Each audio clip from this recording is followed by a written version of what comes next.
Hello everyone. Hi. Hello Green Ninja, CEO, the Closer, Jose, Sono, Nobon, and Olivia, Kayla, Buzz, Dominix, Destructicon. Yes, we are on. It's the beanbag today. I'm attempting beanbag with the Zoom microphone, which is why this is Mic Slam Clunkadunk. This is not supposed to be a handheld microphone. I've tried to record videos with it as a handheld microphone, and I always feel like it's very clunkadunky-dunky. But I want to try it because I love it.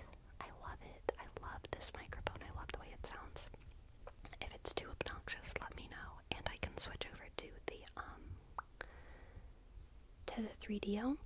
So please just let me know if it's too clunky. Please let me know. I can't hear myself, okay? Please let me know if it's like constant clunkadunk, can't understand, blah blah blah blah blah blah blah blah blah, you know what I mean? Good levels of clunks. I would like it if there was 0, but I'm sure that there's gonna be a zillion. We shall see. We shall see, especially as I shift around. I feel like whenever I'm on beanbag, it makes me wanna, move around a little bit more, be a little bit more mobile and such. How are y'all doing? What's up? Can you try moving around a bit? Moving around, raising it up. This is my tricep. I don't know, actually, bicep. I don't know what works what. 10 sets of mic raises. Yeah, I don't know how much this thing even weighs. It's pretty light. It's much lighter than my camera. I don't think it's too clunky. Awesome. So now in Bombo 3. Lats probably. Lats. Aren't those these? No. I don't know. Yeah? Thanks.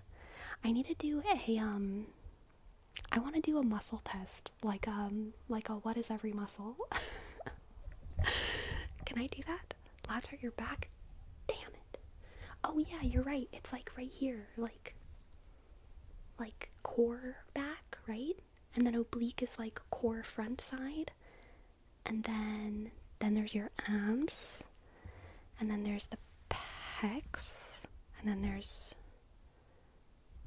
shoulders. Shoulders. Biceps. Triceps. Deltoid is like the back of the shoulder.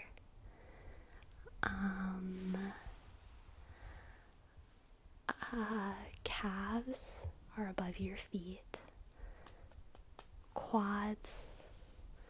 I don't know the different names of I know that your quads are, in my head, quads are 2 muscles on each leg. There's like there's like the outside quad and the inside quad. And then there's the hamstring. And then there's the gluteus maximus and the gluteus chibi. Chibi glute. Legs are just quads, calves, and butt. And you can't convince me otherwise. That's fair, Destructicon. That's very fair. Then there's the tongue. Are lips a muscle? I don't think they are. What are lips? I guess they're no, I don't know. I think lips are 2 muscle groups. Interesting. I don't know. I have no idea. Nose is not a muscle. Nose is bone and cartilage. There's the heart. True. There's the brain. I don't know what the brain is either, which is hilarious. My brain doesn't know what it is. Forearms. What are the forearm muscles called? That's my question. What are the forearm muscles called? The brain is gray matter. I thought gray matter was in space. Maybe I'm thinking of dark matter though. I don't know. Basically just nerves and fat. You're thinking dark matter. Yeah, I guess so. That's fair. You can count streams as lip-tongue exercises with how much we talk. It's true. Click, click, click, click. I just sat through 2 ads. Did you earn a grand feast from that? Yes, D-Tune, the real one. I indeed did. Thank you so much for your sacrifice. Sleepy, are you usually keeping the beanbag in that room, or do you move it in for stream? Is it difficult to move around? You know, I was worried it would be difficult to move around because it is pretty large, but it's really not. I've gotten the hang of it. Once you learn the beanbag, it's not too big of an issue. It's not too much of a bigger deal than, like, you know, washing your sheets and having to put the fitted sheet back on your mattress. Like, it's not something you do for fun, and it does require a little finagling, but, like, it's life. How big is it? It is 7 feet in diameter, which is perfect for me as a 7-Eleven woman. It's funny to think that we're just sticks and steaks controlled by thousands of tiny nerve cells. That's a very good way to put it, Sci Fantasy Freak. Very, very, very good way to put it.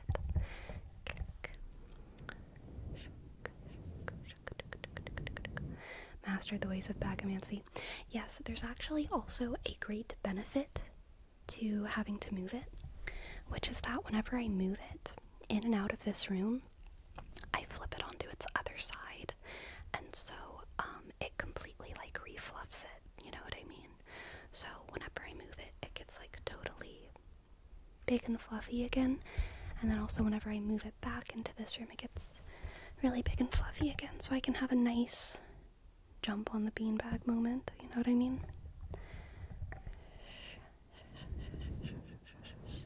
Hello, pony shark. Hello, pony shark. How's your day going? My day is going great. I went to the gym this morning and I had a hecka good leg day, and I also went climbing, bouldering, and had a really fun time doing that. And I got some work done. I edited a video, and so that'll be ready to go up tomorrow. I relaxed, I watched some ASMR. I realized there's an ASMR artist that I've been watching for probably about the past 2.5 months. Green Ninja, thank you so much. Yes, I would love to give you a tarot reading very, very, very soon, okay? Thank you, Green Ninja. There's an ASMR artist I've been watching that I didn't mention the other day whenever we were talking about our favorite ASMR artists, and I also just haven't mentioned her, I don't think, on stream, but I love her videos, and I love her shorts. And her name is Caroline Easom. Caroline spelled the way that you would expect, and then Easom is E-A-S-O-M. E-A-S-O-M. She does comedy ASMR, and she also does a lot of TikToks and shorts. I'm not on TikTok, so I don't know about the TikTok stuff. I think she might have gotten big from shorts and TikTok before she did ASMR, but I'm also not really sure. I love her ASMR. I actually sleep to it. I actually giggle to it and laugh to it.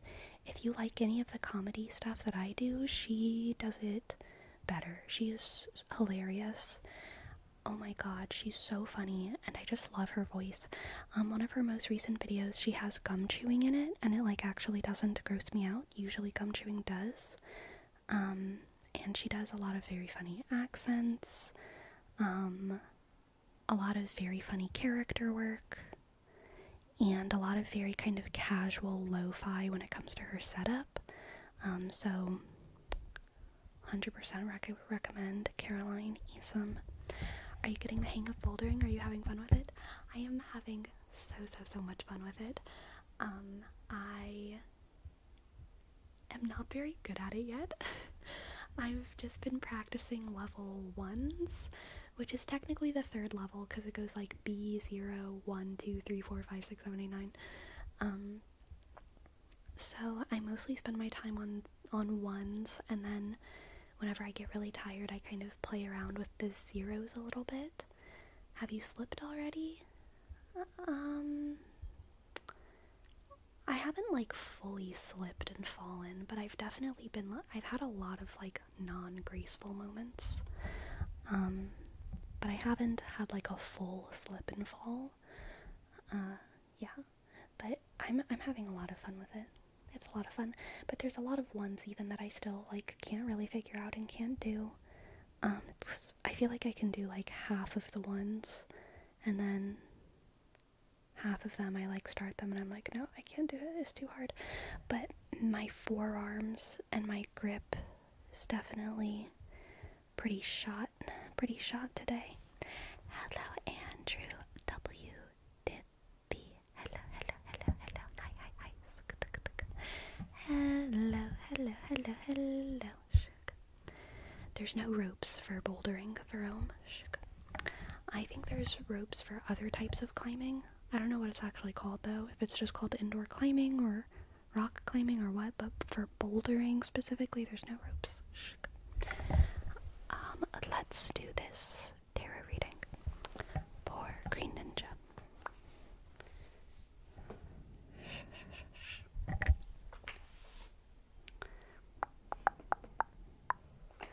Regular climbing is it belay ropes or belay ropes? Belay? I don't know. Hello, Ren Siren. Hello. The first belay. Bully ropes. Bully ropes for bullying people with. Alright. Green Ninja.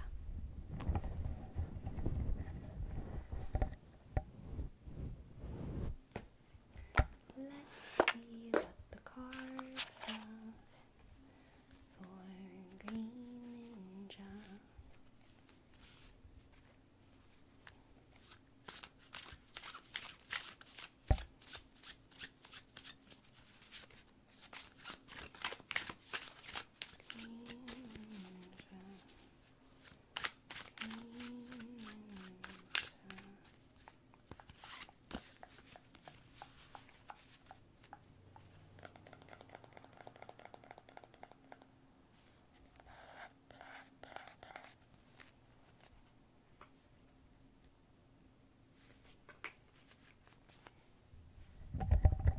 We have for you today the Six of Wands, the Six of Wands, the Six of Wands, the Ten of Swords, the Ten of Swords, the Ten of Swords, the Ten of Swords,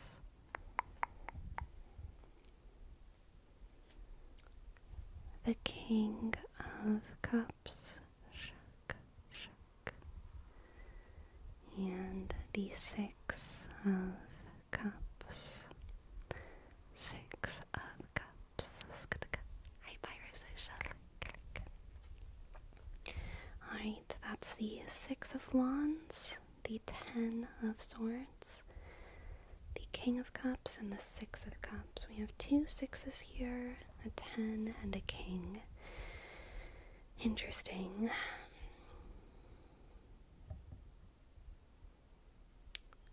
Ooh.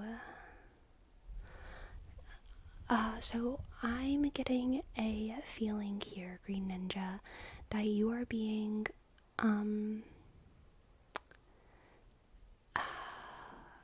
you are getting approval for something that you don't really want to get approval for. It could be something that, like, I'm gonna use my own memories, my own feelings of this, but I think this is probably a very different specific situation for you, but it's the kind of vibe like whenever you're a kid and your parents really want you to be good at one specific thing, and you don't actually feel passionate about that thing, and then you end up being really good at it and you get a lot of congratulations for it, and the encouragement feels good because you love having the encouragement of your parents. But at a certain point in your life, you feel a certain sort of dedication to yourself to kill that dream of theirs. Or maybe even more specifically, to kill that part of you, even though it means sacrificing their approval. To kill the part of you that's good at something, even though it means sacrificing their approval, because by killing that part of you, you're actually making room for like more life within yourself that is based off of your desires and your passion, rather than the dreams of, it could be your parents, it could be some kind of meta-narrative that you were taught as a child, but I think it's something that was present in your childhood. So it could have been some kind of pressure that came from older siblings, parents, religion, school, culture, something that was imparted on you when you were a child, some sort of skill, talent, ambition, dream. Ice Princess, Disney original movie moment. Even though you're good at something, sometimes you have to recognize that it's not actually what you want to be, and you have to do the scary thing of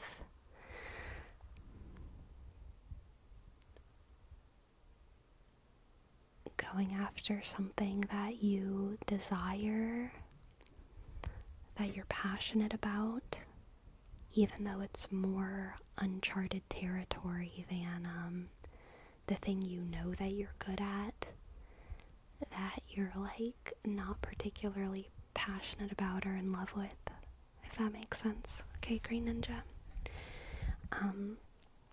And I think that doing that for yourself, becoming more the sovereign of your own energy, rather than letting those other voices be sovereign to where you place your energy, your progress. That's going to be a massive form of self-love and self-encouragement, self-sovereignty.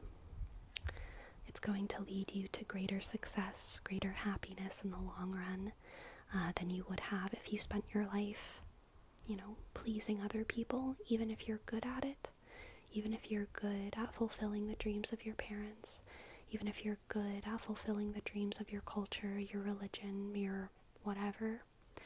It's much more fulfilling. It's going to be much more fulfilling for you in the long run to fulfill your own dreams, which I think differ from that. Okay, I think they differ from that. Let's get a Clow card for you as well.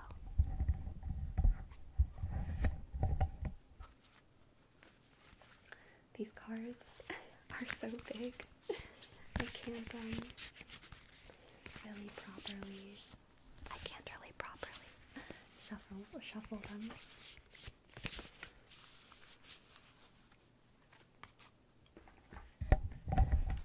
But they are gorgeous. Ah, perfect. We have the return.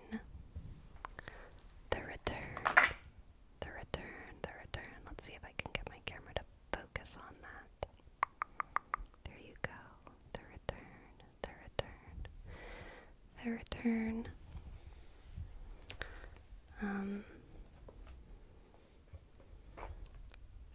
Green Ninja, this reading is about you returning to yourself and returning to that youngest version of you who first realized that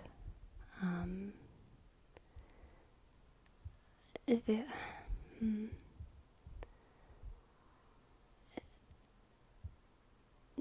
kind of fork in the road when you were a child, whenever you realized that there was your dreams and then there was the things you're encouraged to do, and that they're different. They're different. Those two things are different.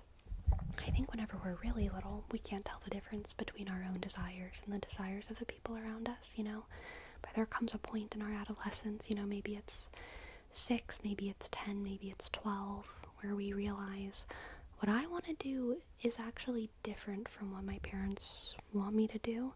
And it could be a big deal kind of thing, or it could be a really little kind of thing. It could be like, I don't like the food that my parents cook for me. I want to cook different food. Or it could be as big as, like, I want to do theater, but my parents want me to be the star basketball player. Gotta get you ahead in the game. Gotta get you ahead in the game. You know what I'm saying? So it's a return to that moment, and it's recognizing that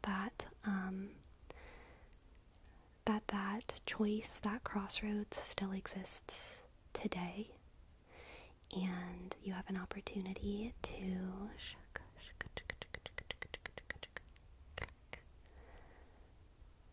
go the other way now. All right? Thank you for letting me read for you. Green, ninjas. I hope you enjoyed, and hope that it resonated. Thank you. This was very relevant. Thank you, Sleepy. Oh, you're so very welcome, Green Ninja. So very welcome.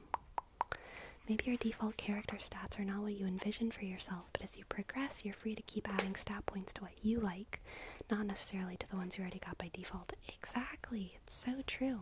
It's so true. And also, hello, Crush Boy. Welcome. Ta-da. Hello, Cat Lady Kate. Cat Lady Kate. What a tingly name. I knew someone named Kate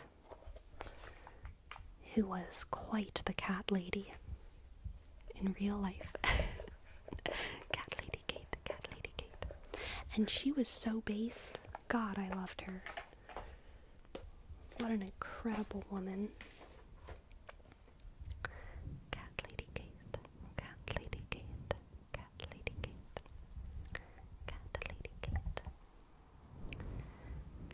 Lady Kate. I knew a Kate that starred in a Vampire vs. Werewolves movie. I feel like you're referencing someone famous, and I should, get this reference, but I don't. Did she have many cats?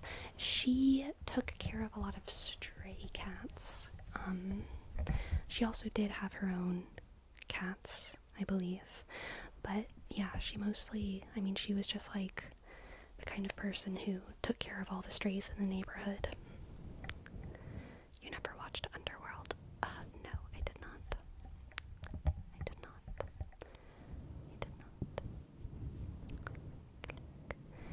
8-year-old me changed my personality because of that movie. Dang, must have been very, influential.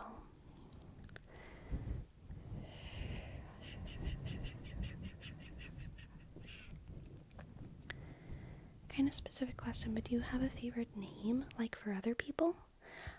I like a lot of names, but I have a particular thing for J names. I really, really like J names.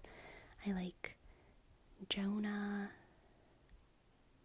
Jonas, Jamie, Jeremy, Joan,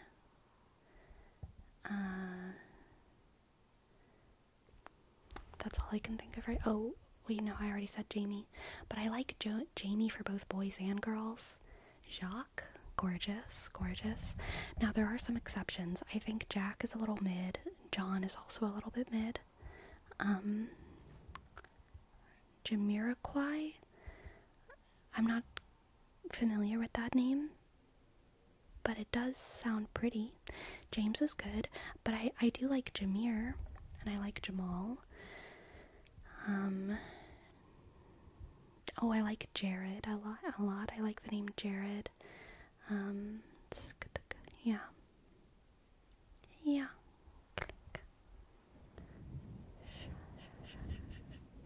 I'm a huge fan of F names. Ooh, Jerry. I'd rather Jeremy or Jerome. I like Jerome. Jerry, no, I don't like Jerry too much.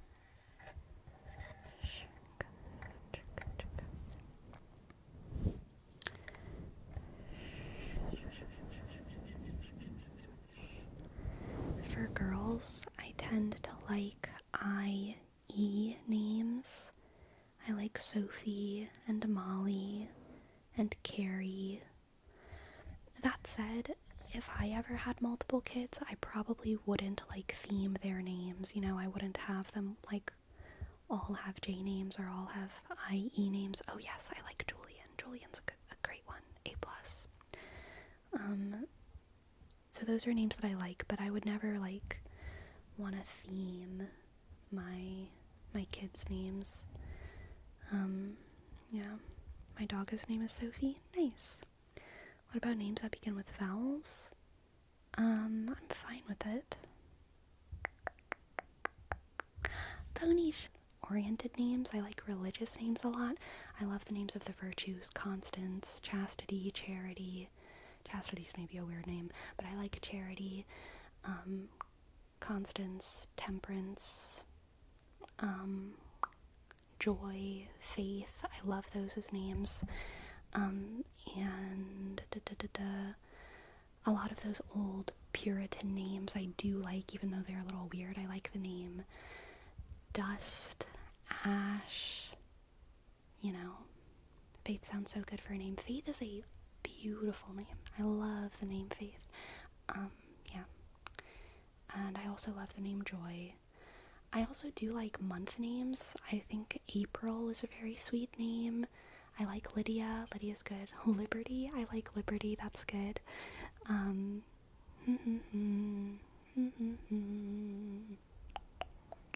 What are other religious names I like?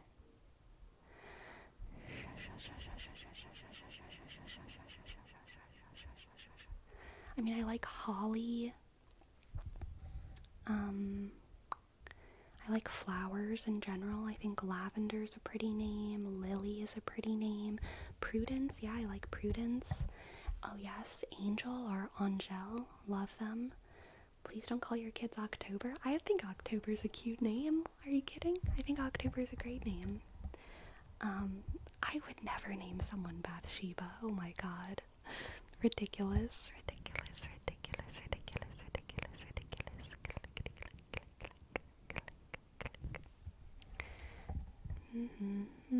Oh yes, I love Hope. Hope is a great name. I forgot who I'm doing a tarot reading for, so I'm gonna check. But I know I'm doing a tarot reading for someone. Let's see.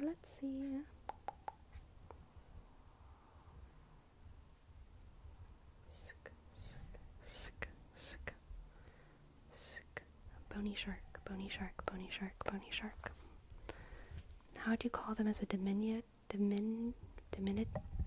Did you spell that right? Diminutive? Now I'm questioning how to even spell it, but I usually say it like diminutive. But now I'm questioning how I pronounce it. Diminutive. Diminutive? As a nickname, I probably wouldn't give them a nickname. I'd probably just call them October. Alright, Bony shark. You are a woman. Amazing. What a pro-woman thing to say. So based. Thank you, Berserker. Uwu. Women are amazing.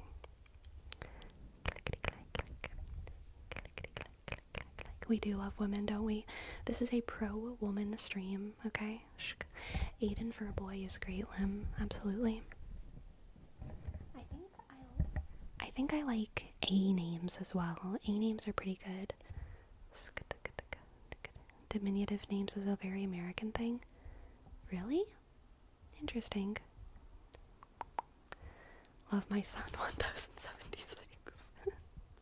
Yeah, I mean, I think Senta is also a cool name. I mean, I said that I like I said that I like IE names. Millie could totally pass as like just like, short for Mildred, Millie, but it also means like a million. More than Augustine. I also really like August, and I do like Annie. Okay, Bony Shark, it is your moment.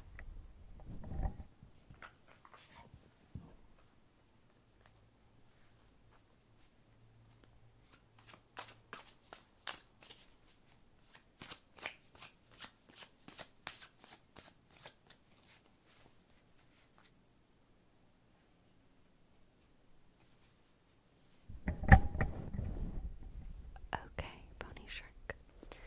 We have the Three of Swords, the Knight of Pentacles, the Three of Swords, and the Knight of Pentacles. Knight of Pentacles and Temperance. Okay, let's see. Three of Swords, Knight of Pentacles, and Temperance. Oh. Bony Shark, I think you are going through a very difficult time right now. To let you know that you are protected, that your guardian angel is with you and watching over you and is so dedicated to your safety and well-being, and wants you so much to be gentle with yourself, and knows that the way for you to get through this painful time is patience and discipline and routine. Okay, patience and discipline and routine. The Knight of Pentacles is a slow and steady wins the race kind of card, and trying your hardest to stay grounded and just focusing on your routine. Okay, focus on regularity, stability, security. Reminding yourself, what it feels like to live in your body, and how sometimes it's okay for that to be all there is, to just be a human on this earth, living in a body, doing your best to feel good every day. It's okay. It's okay to just focus on that right now, to focus on your routine, sleeping well, eating well, doing what you do that makes you feel good, working hard but not too hard, having fun but not too much fun, and doing it again the next day, alright? And Temperance, again, is just that spirit of being gentle with yourself, okay?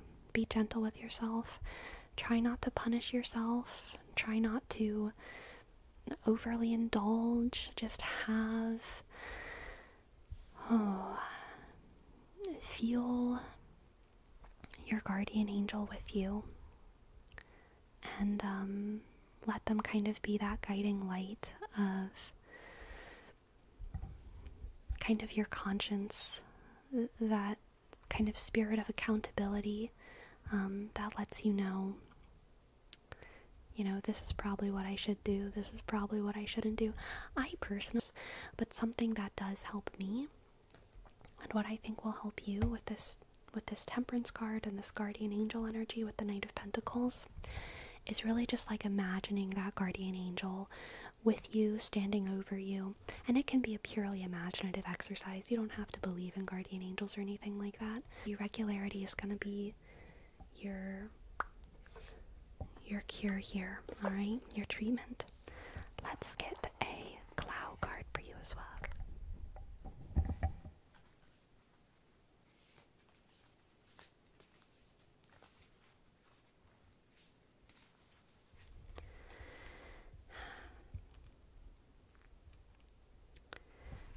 You have a lot of strength within you, Bony Shark. A lot of earth energy, I feel like. I'm kind of getting, just a lot of like earth stability energy from you. pulling strength from your core, pulling strength from your principles, pulling strength from your foundation, and allowing that to expand within you whenever sometimes your emotional battery is running a little bit low. Okay? The power of both a cloud card and an angel. Exactly, anime birder.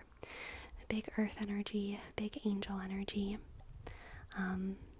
You are protected, Bony Shark. You are protected. You are not alone in this. You are not alone. You are not alone. You are not alone. You're being looked after by divine forces, I believe. Okay? Thank you so much for letting me read for you. I hope that that resonated, and I hope that you enjoyed it. Thank you, thank you, thank you, thank you, thank you. Thank you, thank you. I do not have a cheat sheet. I have a brain. It's very rare that I hear a name from another language or culture and I'm like, ew, gross. Usually my reaction is like, oh wow, exotic. So yeah, I like them. I like them as a general rule.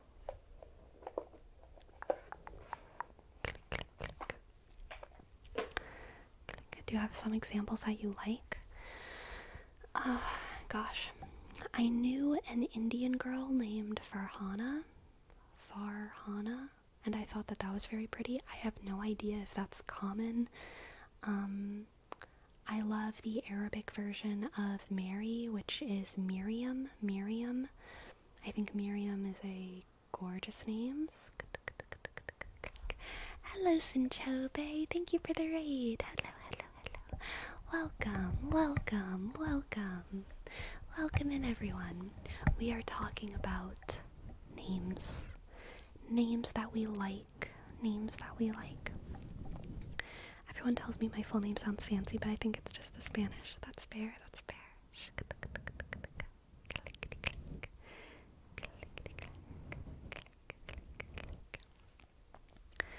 I work with a guy called that. Farhana or Miriam. Interesting. What other names do I like? Oh, Farhan. Cool. Hi, hope you're having a good night. Is that a Love Sack brand foam beanbag chair? No, it is corduroys. But welcome in. My full name is actually pretty weird when you're not a Portuguese speaker. I think I have the most average sounding Greek name, Nicholas. Yeah, Nicholas is pretty normal, I will say. My male type Spanish name sounds like I should be saying, you killed my father, prepare to die. Tess is a great name too, you know. Thank you, Ren Siren. I do like my name. I like my name very much. I don't go by it very often, honestly. There's not a lot of people who call me by my name. So sometimes I forget that. I mean, I don't forget that it's my name, but like, Sleepy and Squash feel like more of my name to me, because that's what more people know me as. But I do like the name Tessa. Olaf, like the snowman. Olaf is good. I'm a fan of the name Krista. Oh yes, I like Krista. I like Christine. I also like Crystal. Crystal.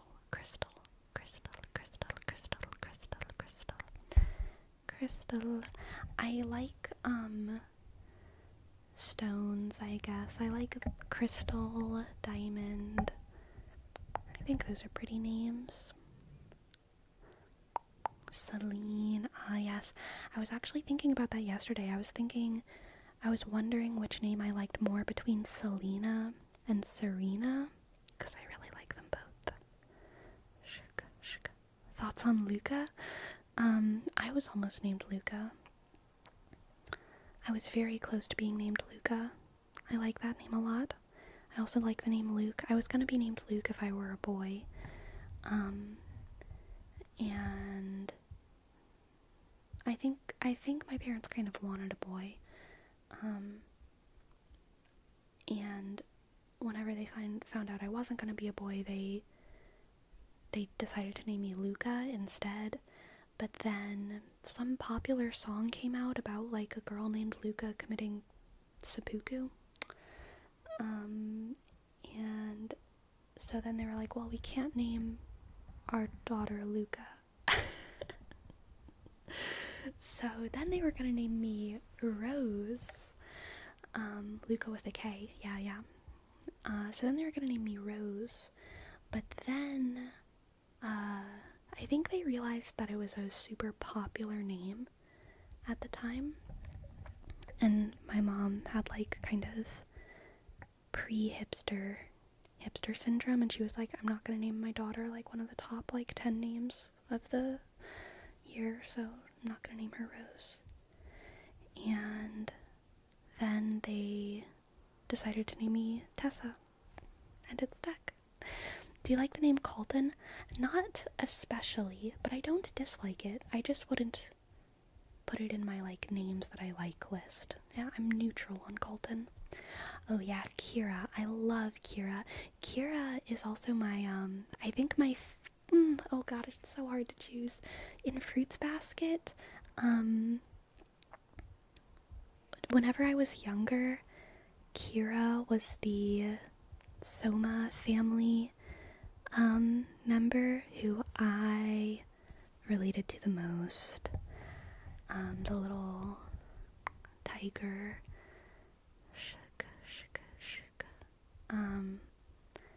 I really, really vibed with her. As I've gotten older, you know, obviously I'm a little bit too old to relate to her. But, it's not Kira, is it? It's Kisa, isn't it? It's Kisa. I think it's Kisa, not Kira, but either way. I like it. They made season 2, I haven't watched it yet. Interesting. Your name's kind of uncommon to BH. I've only heard it like twice before. Have you met any other Tessa?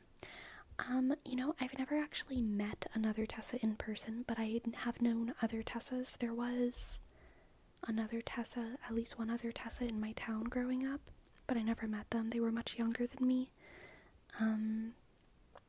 And there's some books that I've read books with characters called Tessa, but I've never met in person another Tessa.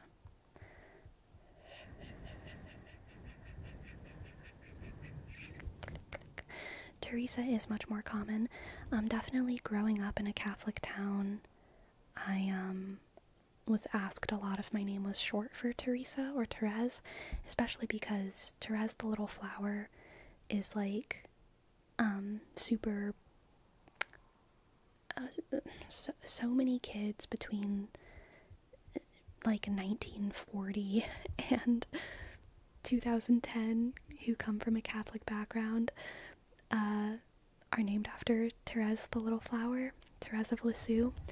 Very, very popular young girl Catholic saint, kind of shook the world with her story, and so a lot of people assumed that I was named after her, especially because, you know, I came from a French area as well, so it was even more emphasized over there. But no, I was not named after Therese the Little Flower. I was, however, treated as if I was, you know, like I got a lot of like Therese the Little Flower like trinkets from my Catholic relatives growing up. She was my unofficial patron for sure. I like the name Allegria. Ooh, happiness. Aww, I love that. That's so cute, Destructicon. There's YouTube singer Tessa Violet. Ah, yes, I've listened to their stuff before. I like them.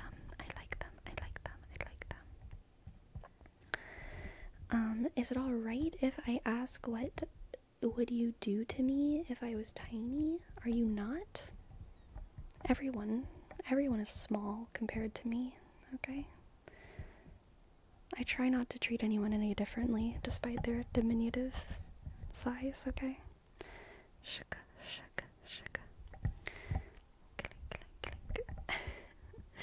My middle name Antonio is what my first name would have been. I was adopted one day old, and my bio parents were gonna name me Antonio, so my adoptive parents used that as my middle name. Nice, nice. We're all small because you're 7-Eleven sleepy. Stop flexing. I know, it's so true. It really is. It really is.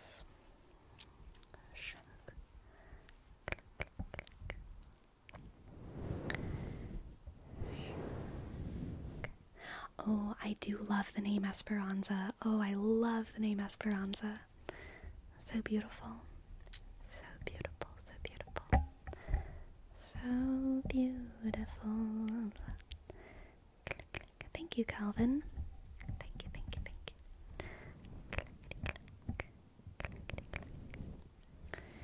Sleepy at 7-Eleven, have you ever considered the WNBA? No.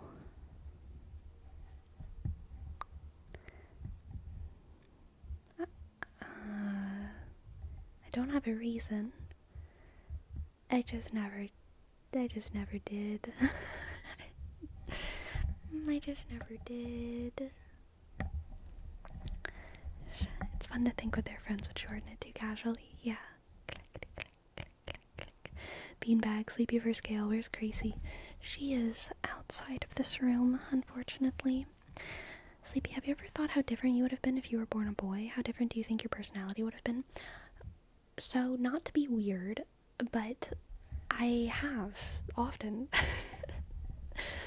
thought about being a boy.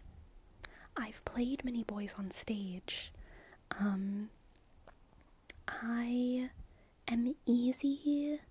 I'm not like the most flat-chested, but I'm flat-chested enough that I can play boys on stage, depending on how form-fitting the stuff is that I'm wearing. I've also played like genderless characters on stage. And so I've been in boyish energy quite a bit in my life, and I enjoy it. And being a man, I've never done, and I don't feel like I could really vibe with that. But like being a boy, being like a little rascal, absolutely. I kind of love being in that energy. It's very, very fun. I also enjoy being in like my more feminine energy. But yeah, I've thought about what I would be like if I were a boy. I don't think I would be that different, to be honest. But it's hard to predict. Like, I think a lot of my personality does come from my experience as a woman and my, frankly, biology as a woman, my hormonal makeup, my brain, my, just all the hormones just making me dumb. I'm kidding. That's a joke. But yeah, I mean, it's hard to know how different I would be.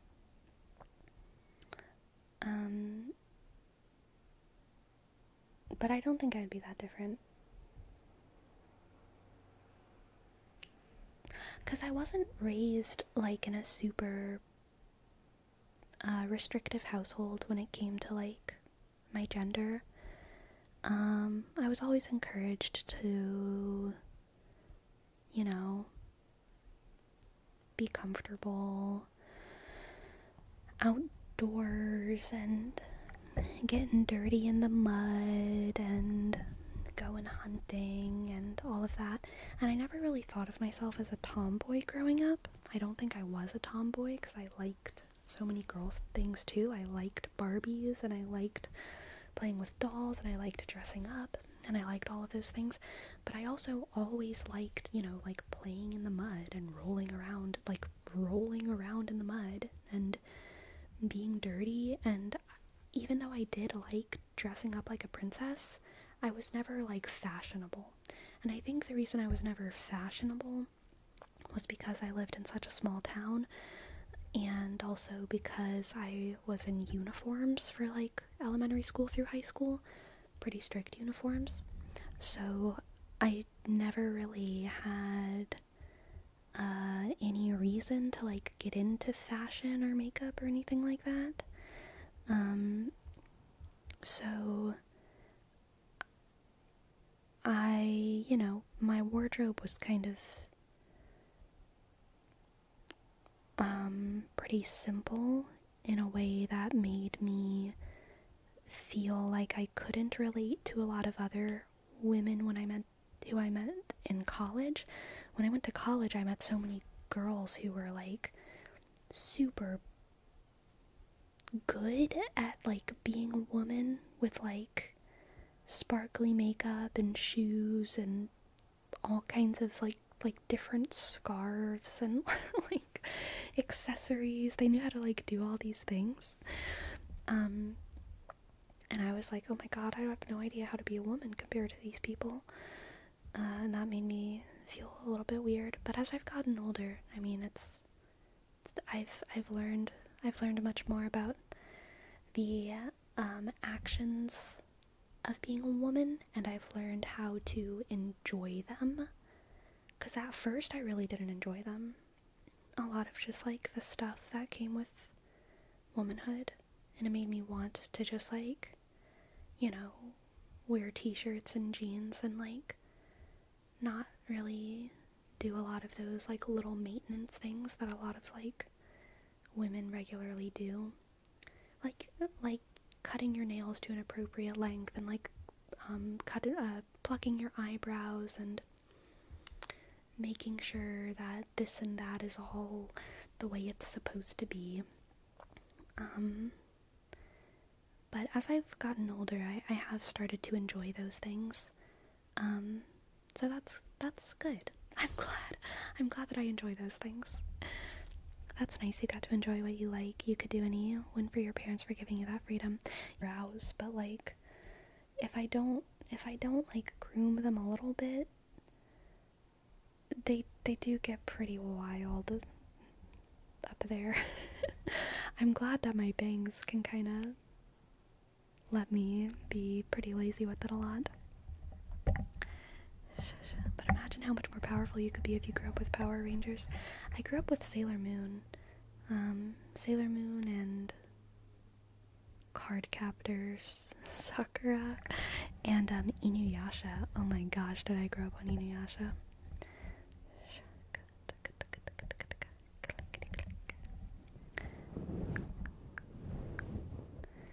Hey, those aren't girl specific. I know, they're not. Not at all. Especially not Inuyasha. I think Inuyasha is more of a dude. I don't know. Is Inuyasha a dude anime or girl anime? I don't think it's either, but I'm sure it's categorized as something because Japan is sexist.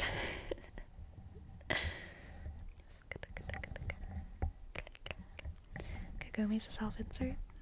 Yes. I think it's more dude targeted, but they got a lot of girl fan service with all the long hair cowboys. Boy, do they. They do.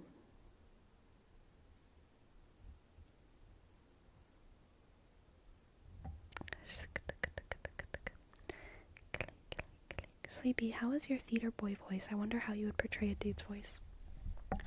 My normal talking voice is not like this. My normal talking voice is like fairly low.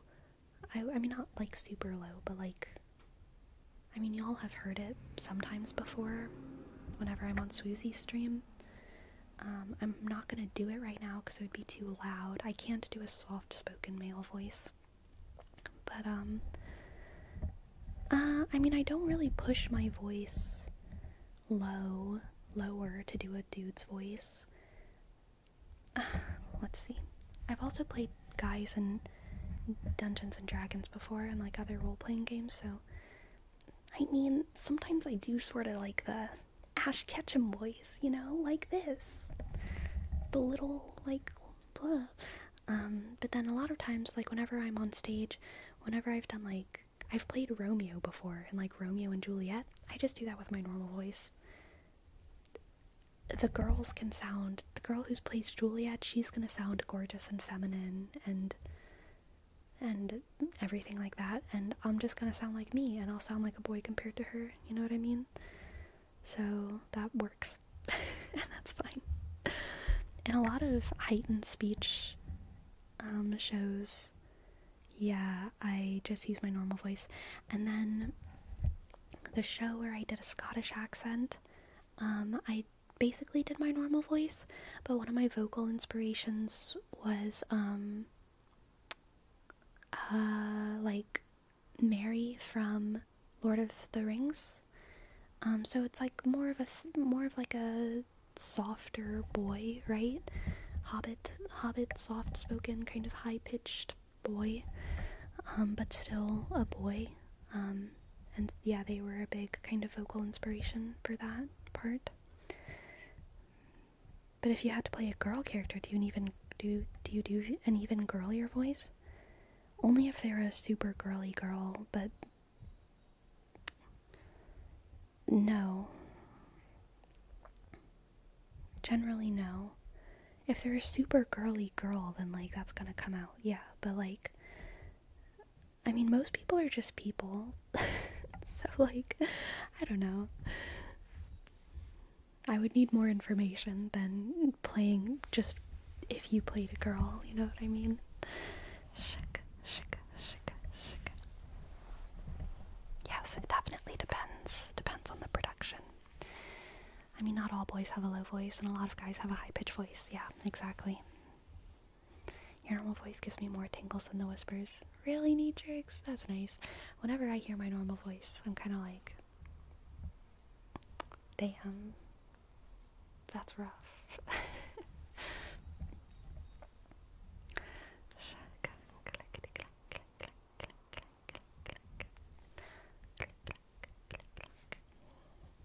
Hi Dad, I've been subbed to the YouTube channel for a while now, but I'm branching out to join the community because I've never been a part of an ASMR community before, and Sleepy seems like the perfect one. Hello, might be Darren, welcome in. So glad to see you here. Glad to see you in the chat. When I hear mine, I'm like, people live hearing this. I know. This isn't your normal voice? No, I'm actually being live dubbed right now by someone else. You haven't gotten used to the sound of your own voice at this point, or specifically your normal voice? Yeah, specifically my normal voice. I've gotten used to the sound of my soft-spoken voice. And, like, this is natural. Like, this isn't fake. This is natural, but it is quiet. And, like, someone's quiet voice is always going to be different from their, you know, loud talking voice. And I haven't gotten used to that. Nope, have not gotten used to my loud talking voice yet. Have you tried doing voice actors? Have you tried doing voice actors for characters or like shows? Seems like suits your personality. No, not formally. Not formally. Have a male radio announcer voice. A female phone voice, non-binary first tenor vibes. Yeah, very relatable. This is the Sleepy AI voice program. She's secretly an old grandpa in a shack in Wyoming. Yes, I'm the first, like, live simulated VTuber. I look like a real person, right? Like, I'm flawed and everything. But I'm actually, like, completely fake. Just so y'all know. Just so y'all know. If I were too perfect, it would be suspicious. So I'm very flawed. Unreal 5 is unreal. So true. Sleepy, would you like to sound different or have a different voice tone? No. I don't know. I just can't even imagine it. I mean, it's like asking if I would like to look different. Like, yeah, there's stuff I don't like about my appearance. Yeah, there's stuff I don't like about my voice, but like, I'm too committed to this life path at this point. You know what I mean? I'm too in it to like change it right now. If I too hard to imagine. Too hard to imagine. It's like asking if I would like to have a different skill set. Like, yeah, there's so many things that I'm so bad at in this world, but like, my stat points distribution is all I can imagine at this point. And if it were to change at this, like, this late in the game, I'd be, confuseroonied.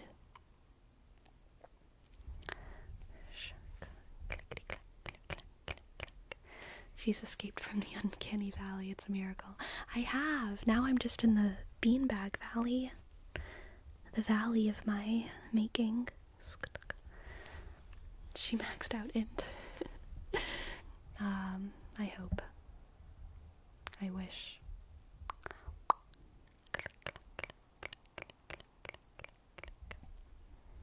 I feel it can be easy to say you want to change, but it's hard to identify specific ways. Yeah, exactly. And it's like, I definitely want to grow. I want to grow and improve, but imagining just like changing randomly, it would be weird. It would be weird. I feel like it'd be weird. She maxed out charisma. Gym will buff strength. I hope so. Tomorrow's arm day. We'll see. Beanbag Valley sounds comfy. Oh, it is comfy. Int Faith builds are spooky. They get bonuses to dark. Ooh, yeah, you know, I think my int, my faith, my charisma is probably where I dumped most of my points. Probably. I think I have more in strength than I have in dexterity, and I kind of wish that were different. But I think that's a genetics thing, honestly. I think I'm more built to be, you know, a bricklayer than an archer, unfortunately. Sleepy, what's your voice when you answer an unknown phone number's call? I need to LARP it. Hello?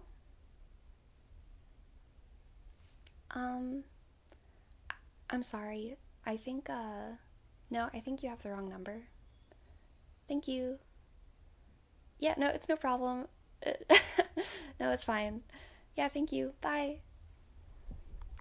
I think that's what it is.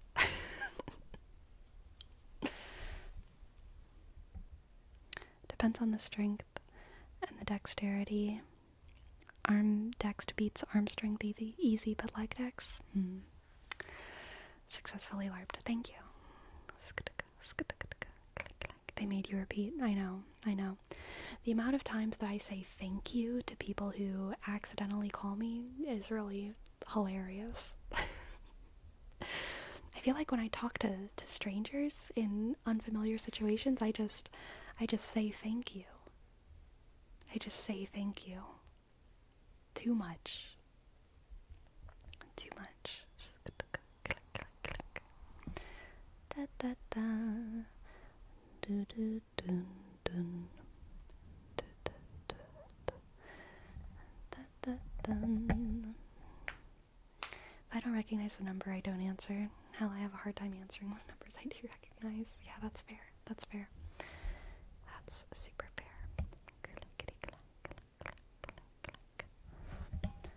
Click, clank, click, clank, click, clank.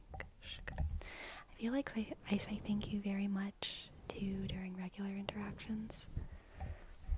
Yeah, I feel like I say thanks a lot. Thanks. Thanks. As someone who has a very, very little D&D experience, I was very confused on the conversation, and then I clicked. Yeah, that's fair.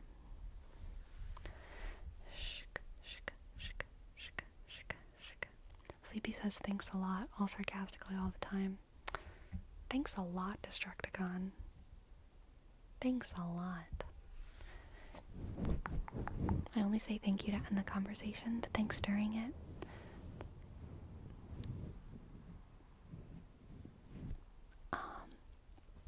I say thank you during it, I think.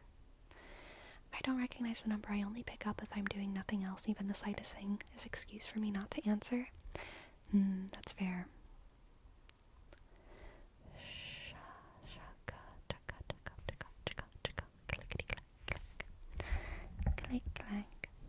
I wish I sounded cute, but unfortunately my boy-type voices when I drop to baritone register are often deeply and unintentionally unfriendly. Oh no. I don't always sound cute. Whenever I get into a topic I really like, I think sometimes I can sound aggressive. And I also sometimes talk too loud. Like I talk too loud if I get excited, or if what I think I'm saying is very interesting. Or I have this like theater instinct where the bigger of a space I'm in, the louder I feel like I should talk. Like it happens so instinctively. I do not do it on purpose. If I'm in a small room, I speak quiet, and if I'm in an auditorium, I just automatically speak louder, which can be very, very disarming to some people. And I had that instinct from when I was very young. It was something that made me good at theater. It wasn't something that theater taught me. It was something that I had, and my theater instructors were like, cool, we don't have to teach you how to project. You do it because you're in a big room. And I was like, I guess so. But yeah, if I'm in like a really big room, I'll just like talk louder. Which I think is very annoying for some people. My cousin is a super loud talker, and having him renting a room from me for the last 3 years has made me notice how much louder I talk now, and it drives me nuts. Yes, it's actually something that I really admire. I knew some kids who, every homeschooled kid that I've known is a quiet talker, okay? It's like a homeschooling, it's an effective homeschooling that I think is so beautiful. I feel like people who are homeschooled just talk a little quieter, and I love it about them. Bitter brush, thank you for your prime. Bitter brush, bitter brush, bitter brush, bitter brush. Thank you, thank you, thank you so much. Thank you, thank you. B, click, click. I, T, click, T, click. E, R, shk, B, sk, sk. R, click, U, sk, S, H, sk. Thank you, thank you, thank you, thank you. Any tips for a non-singer voice? Want to get to a decent singer voice? I would say, so I don't think I have like a super good singing voice, but I think that what helps me feel good about singing is singing anything that I can sing with emotion. I was always much more comfortable with acting than singing, so acting the song was a way for me to feel a lot more comfortable singing. Shuk, shuk. I think that usually when I'm focused I speak at a lower volume, but when having fun or making jokes I tend to be louder. That's fair for Shuk. Weirdly enough, my voice control trick, doing other people's regional accents, interesting. All my friends give me a lot of space to interrupt them whenever I want, so it gets very awkward at work with people talking over each other. Yes, it's a very highly regional thing, whether or not you pause to wait for an opportunity to speak, or you jump into conversations. It's like very regional, very cultural, and it's difficult to navigate. I come from a culture where you like jump into the conversation and kind of cut off the end of whatever someone else is saying, and I don't really like that habit that I have. I try to resist it, but it is definitely a habit that I have, and it's weird because I don't speak up super often if I'm in a big group, but I feel like when I do, I'm like cutting someone off, and it feels so rude. Give them like a microsecond and cut off the last vowel. Yeah, basically.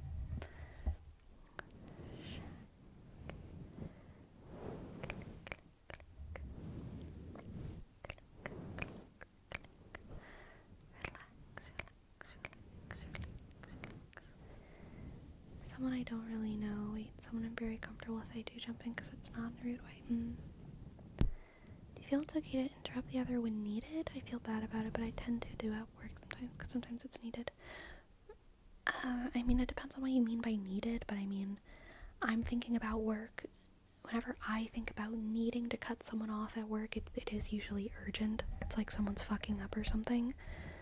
And it's like, yeah, of course you cut them off. But, I mean, I don't really know what you mean.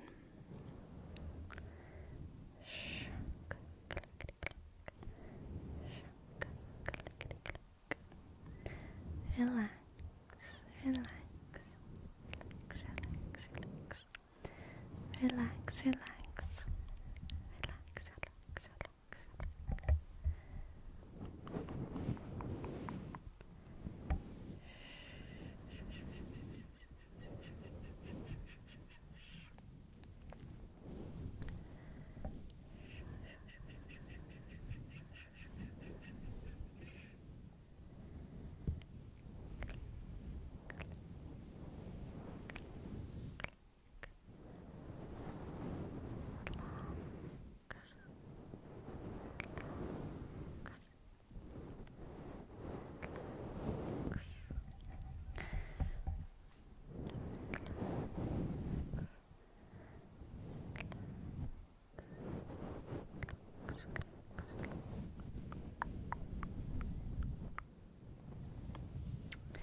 Oh yeah, KFC Serbia. That reminds me of, like, I never realized how much I read lips until everyone was wearing masks for COVID.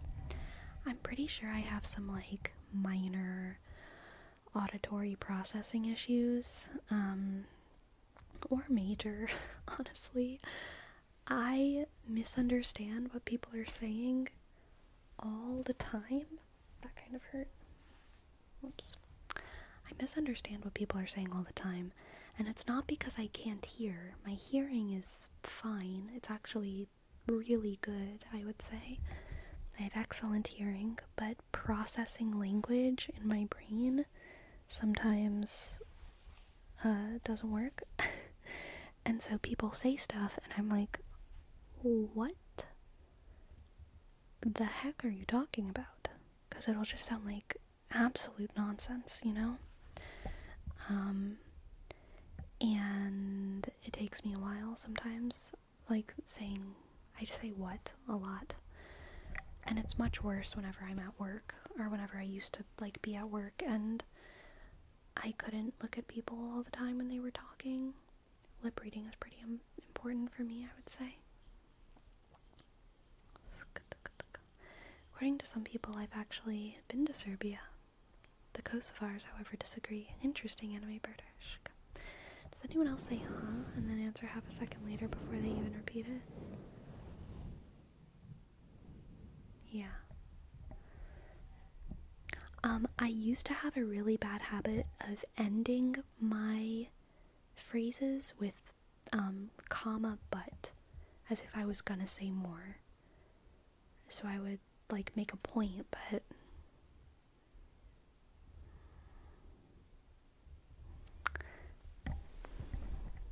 and then just leave it. I don't know why I did that. It was a pretty bad habit, but I definitely did it. That had to mess with people. Oh yeah, for sure. It messed with me. Yeah, I totally accept my interruption of being interrupted. I actually need to have more context. So I feel like whenever I did, but basically what I was trying to say was, but I don't know what I'm talking about, or, like, you know what I mean? I would say, I was trying to make a shortened version of, like, but whatever, or but who cares what I have to say. I was trying to, like, invalidate myself, kind of, but I shortened it to just, but I just shortened it, and so it just stopped making sense.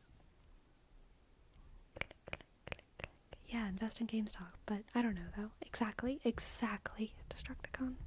Exactly. Except I would just say but instead of including I don't know though. For sure, there's a big part of feeling the conversation out. You can tell if the vibe is that they actually need to say something important or they're just interrupting without thinking about it. It's almost never because they're intentionally being rude. People are just impatient subconsciously. Yeah. But, what can you do? Yeah, another good one. Yeah, invest in GameStop, but...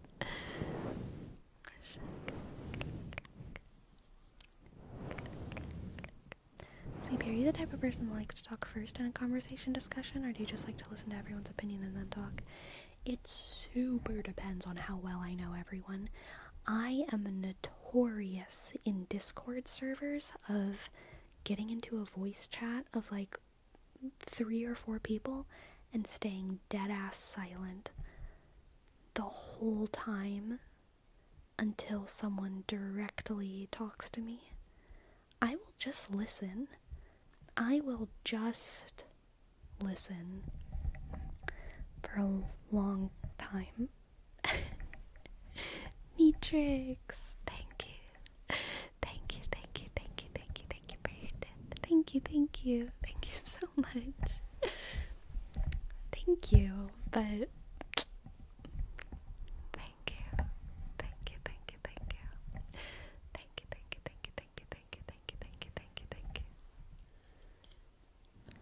you.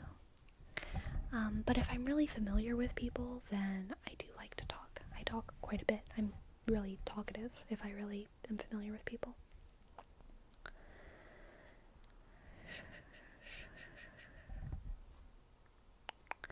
I always add the but IDK when giving people advice in case it ruins their life. Yeah, adaptable, very relatable. Exclamation point. Disclaimer. Click.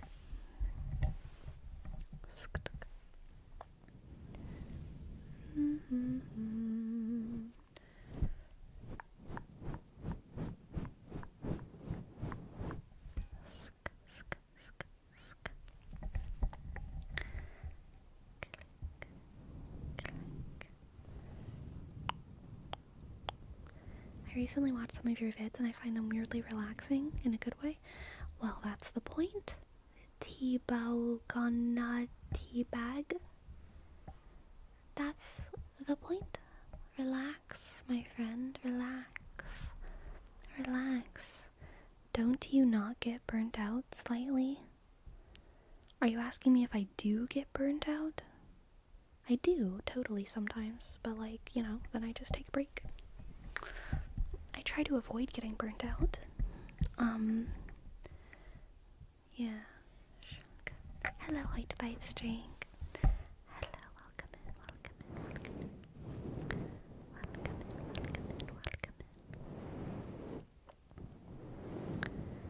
What I don't like is that friends tend to know that I'm talkative, so they expect me to carry the conversations. When sometimes I'm just not feeling like talking, it gets weird. Yeah. Totally. Do you have another job besides YouTube and ASMR? Nope. Oh my god, it's been almost a year since I started watching your videos. Aw, nice, Uno. Patrick, thank you for your tip. Thank you so much. Thank you, Patrick.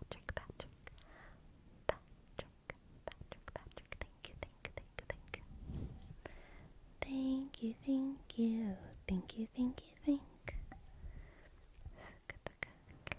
Do you have anything fun or excited planned? Like in general, or for content, or for like what? Yeah, I have fun, exciting things planned in my life, but I don't think I can share any of them. I have fun, exciting things planned for content that I don't want to share, and I also have fun, exciting things planned for my life that I don't want to share. Things that I can share or that I'm excited to get strong. I'm excited to read about Catherine de Medici. I'm excited to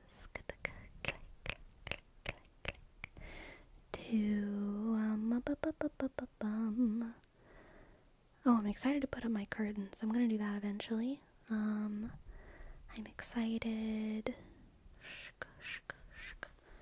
to go grocery shopping tomorrow and get food. I'm excited to sing songs.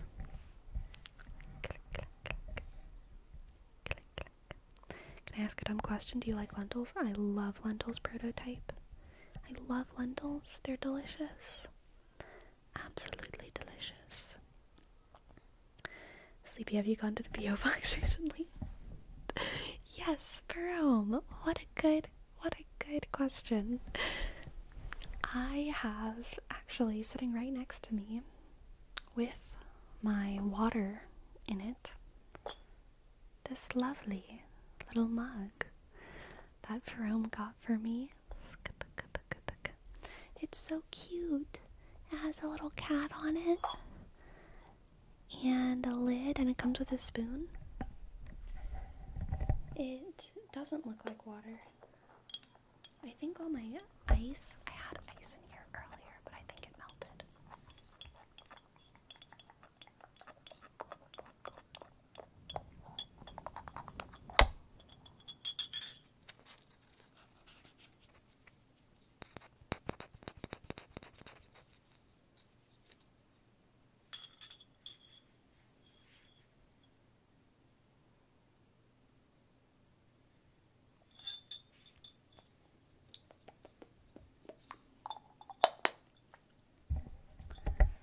I also have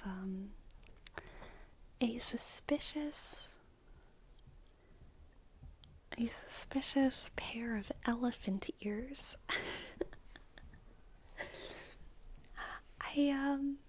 I told chat last week or something that if I got elephant ears I would wear them. And I guess I was just waiting for the right time or something. The right moment. I don't really want to wear them the whole stream because they are a little bit silly. Then these are much, cuter, but I will put them on.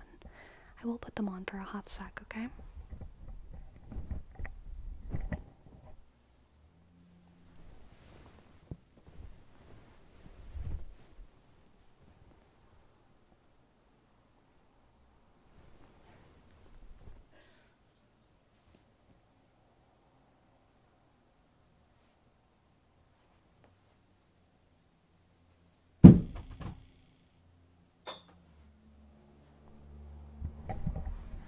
My computer just fell. It just really slides all around this thing. That's okay. I'll get it later. Did you get the trunk too? I did get the trunk. The trunk is not part of the contract.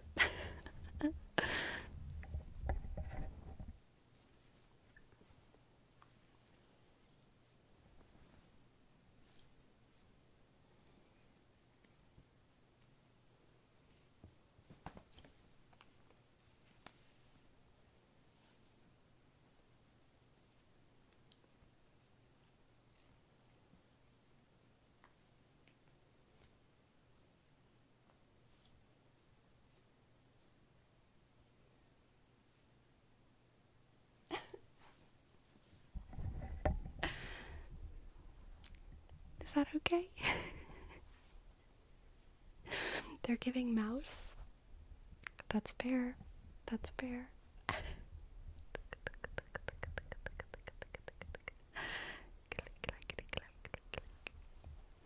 The little bow is pretty cute, I will say.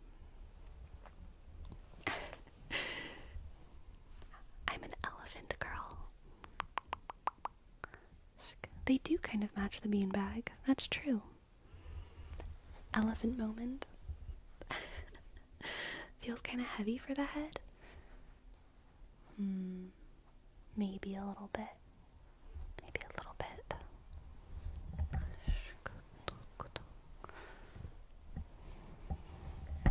Just don't stare at any mice.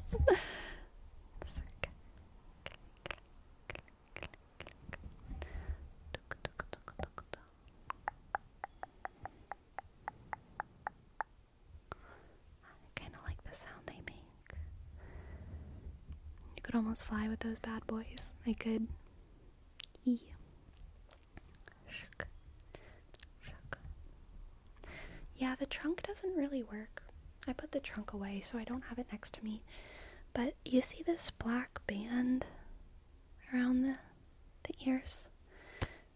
Oh my god. I think I just broke it. I'm sorry.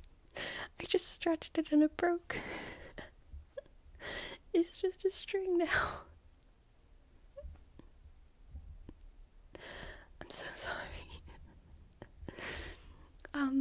But the trunk comes with a big band like that too, and so it just like goes across your face in like a pretty uncomfortable way. Yeah, it didn't last long. I'm so sorry for I'll just you can't tell really, right? You can't.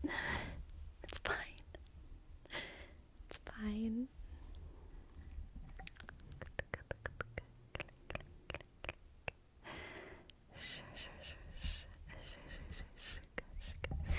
Hello, Beauty Few.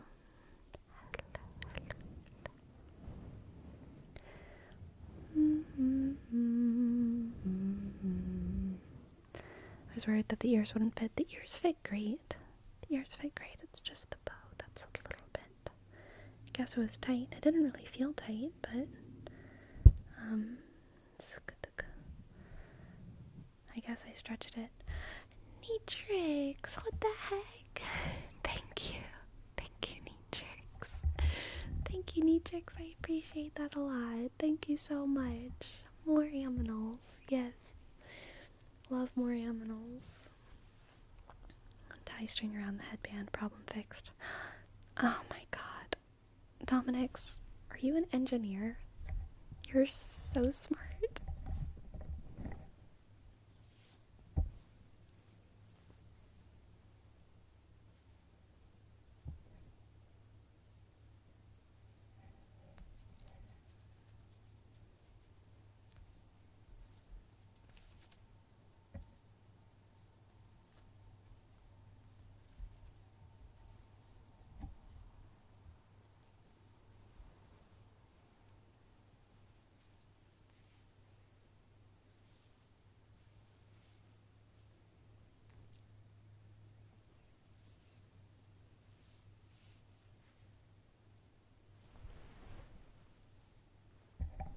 I feel like they're kind of sitting kind of crooked, but whatever. Hey Sleepy, since elephants love apples, what's the current best apple? I have been enjoying Cosmic Crisp lately. Can you flap them? Why is this one so far forward? Oh wait, there's a wire inside? There we go.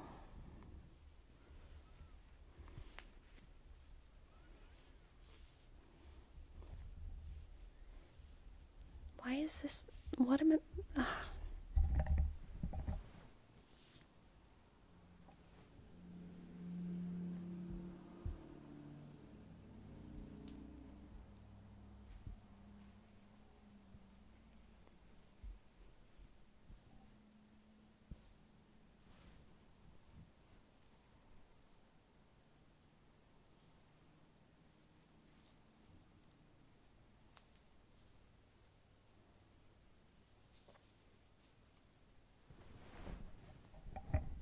There, I think I fixed it. Elephants with a jingle bell. Jingle bell, jingle bell, jingle bell, elephant.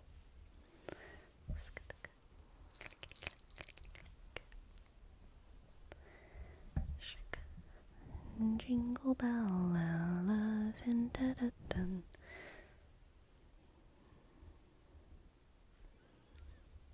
There we go. Sleepy, is the green apple slander still going? Ugh, bitch, it's an opinion, okay? Ain't a girl allowed to have an opinion? Ain't a girl allowed to have likes and dislikes? I'm going to fight to change it. Wow, what a man. What a man you are. Won't let a woman even have opinions. Wow, what a man. Thinks all of a woman's opinions are wrong.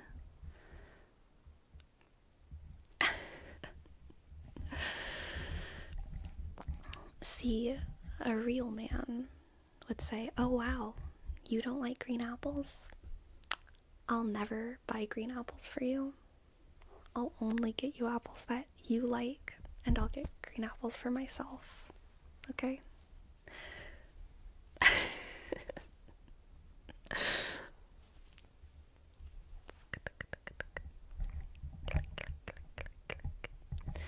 Best apple I've had was green, so I'm on Farome's side. There's no sides, there's just opinions, okay? Just let's all. I'm so glad that we all like different kinds of apples, because guess what? Different kinds of apples exist, and we need to eat them and shit out their seeds to save the earth. That's our duty. Okay?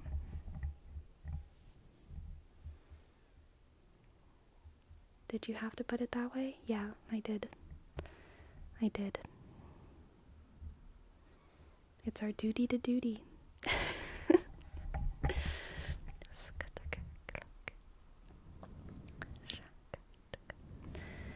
I'll be like, you don't like green apples? Well, time for you to try it until you like it. Disgusting. I'm a human made to eat bread and shit seeds. Yeah.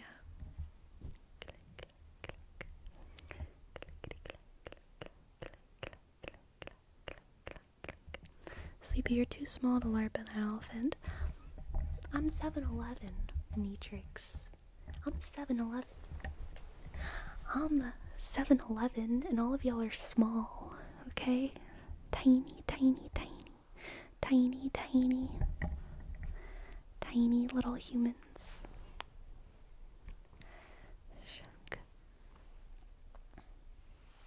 Yeah, also Dumbo was small. So true. So true.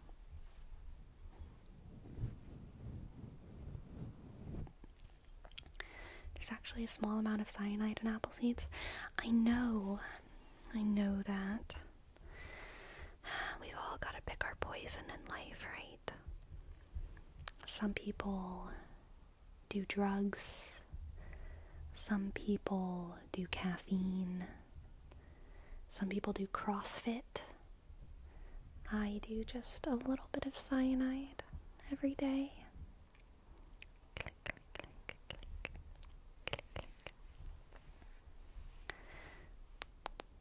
You know, cyanide, if it weren't what it was, would be a very beautiful name for someone. Cyanide. Sounds poetic, like cyanide. Terminator, thank you for your prime. Hello, Terminator. Thank you. T, click, E, R, shk, M, sk, I, dot, N, A, click, T, shk, O, R, click, 1, 0, 1, underscore, 9, 0, shk, thank.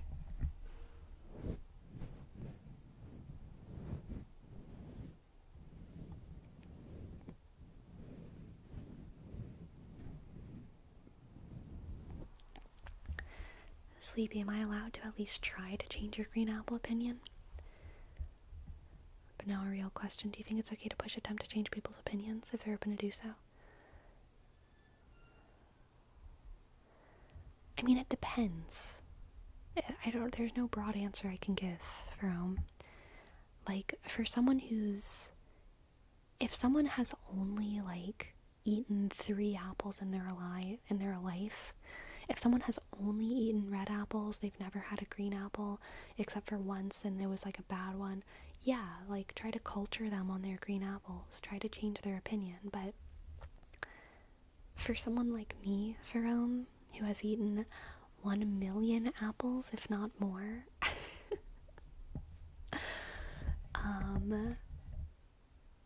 No, you cannot try to change my, like, I've eaten very, very good green apples. It's just not gonna change, you know what I mean? Uncultured in the green apple arts, though? I don't think so. I've eaten a lot of green apples before. But I have never eaten a green apple that's better than the other ones. I even like yellow apples more than green apples. That said, the only green apples I've had have been Granny Smith and crab apples. So if there was a green apple that was not a Granny Smith and not a crab apple, I would totally be open to tasting it and changing my mind about it. So, yeah. But, like, I'm very experienced in the Granny Smith and the crab apples. You ever eat a cashew apple? I don't think so, no.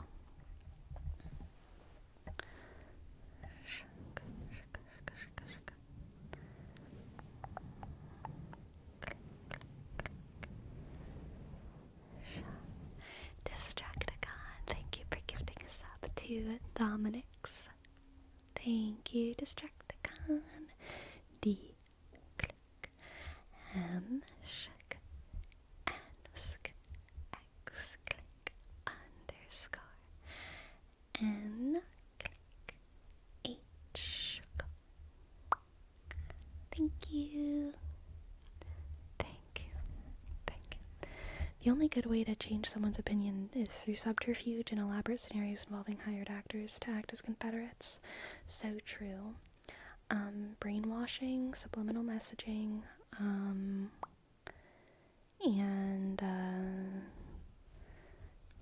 copious amounts of soy. That'll change people.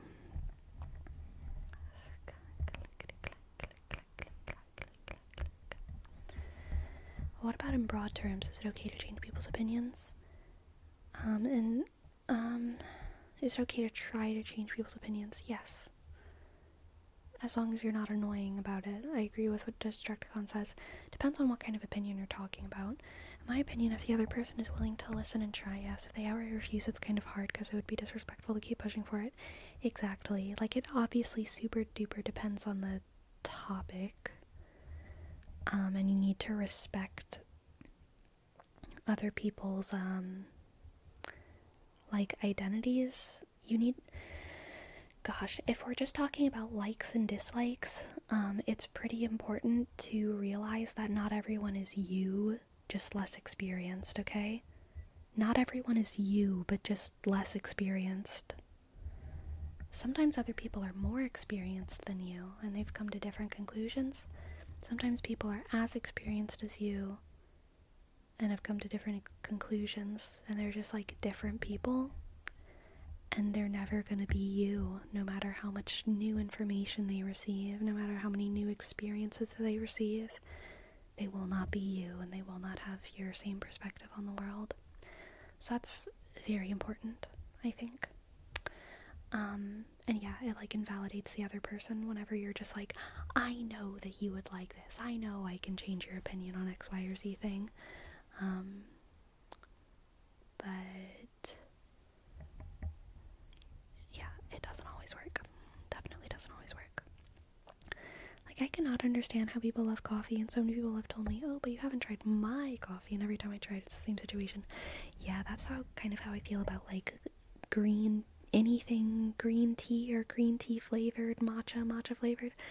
I'm never gonna like it. I'm so sorry. I've tried so many things that are matcha, so many things that are green tea, and it just always makes me a little nauseous. Same with chai. I love cinnamon, okay? I love cinnamon, but I don't like chai. I just don't like it. Are there any teas you do like? I like herbal teas, so like, I like lavender teas, I like citrus teas, ginger I love, mint I love, but any kind of caffeinated tea I usually really don't like.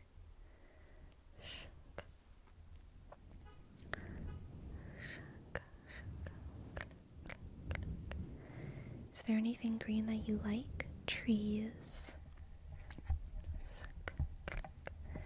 Yeah, but sometimes people are a bit excited to show you their type of tea coffee, because since you said you don't like it, it's likely you haven't tried theirs.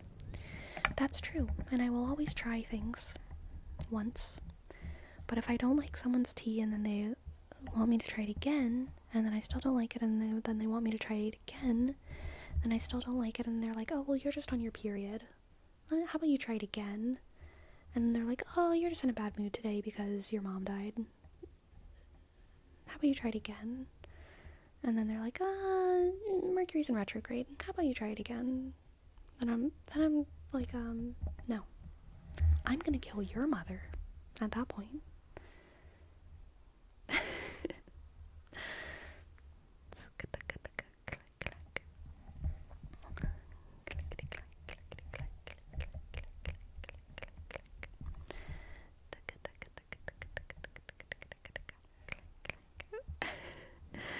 Love so empty and out of life, like a guitar without strings or poetry without pen, yet the need to fix it holds the bounds closer than anything ever could or would. She steals my heart and says things like a broken record, yet the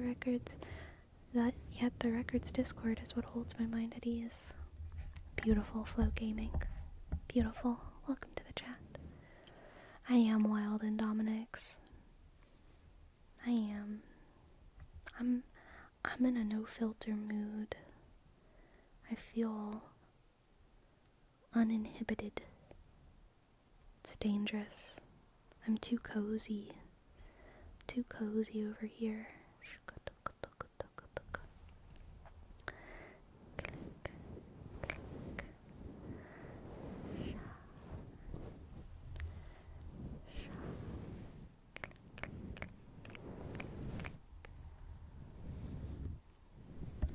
TBH, if I had periods, I feel like I'd still hate green apples during them.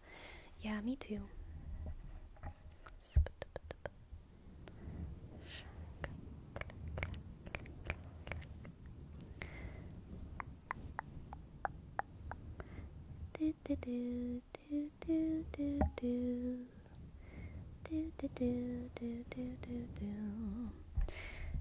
Ferome, you placed the target on your back, okay? You've come into the stream multiple times. You haven't even said hi, and then you've been like, Sleepy, how about I change your opinion on green apples?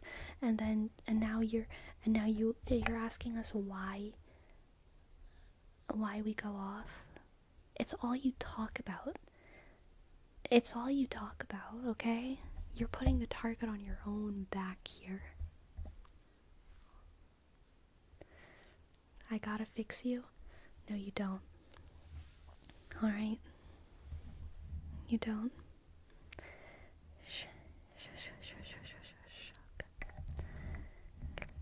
You're just making me dislike green apples even more. Maybe Ferome wants to be bullied. I think that's definitely part of it. If you had a lifetime supply of apples, would that be like the best present ever? Oh my god. I actually think it would, Pandu. I actually think it would. I actually think that would be, so in order to get a lifetime supply of apples, that would either be some kind of subscription situation, or it would be like buying me an actual orchard. Either way, yes. Yes. Yes. I can't imagine the cost. I know, a lifetime supply of apples for me is much more than a lifetime supply of apples for other people. Check under your chair for a lifetime supply. What cruelty is this, Destructicon? Yeah, let me just check under my 80-pound chair.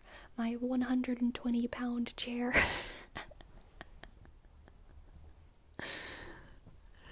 Be back in 10 minutes. We didn't say it was a gift, you have to earn it. Oh my god. You gotta have some variety though. Would probably get sick of a lifetime supply of just sugar bees. I don't know, KFC. I really don't. I do not think I would get sick of a lifetime supply of sugar bees if they were perfectly ripe. You know, someone watching the VODs is not gonna get the sarcasm, and they're gonna believe it all, and I'm going to be hated. Okay. Thought Watcher. Ferome does say hi before they go off about green apples, okay? Allegedly.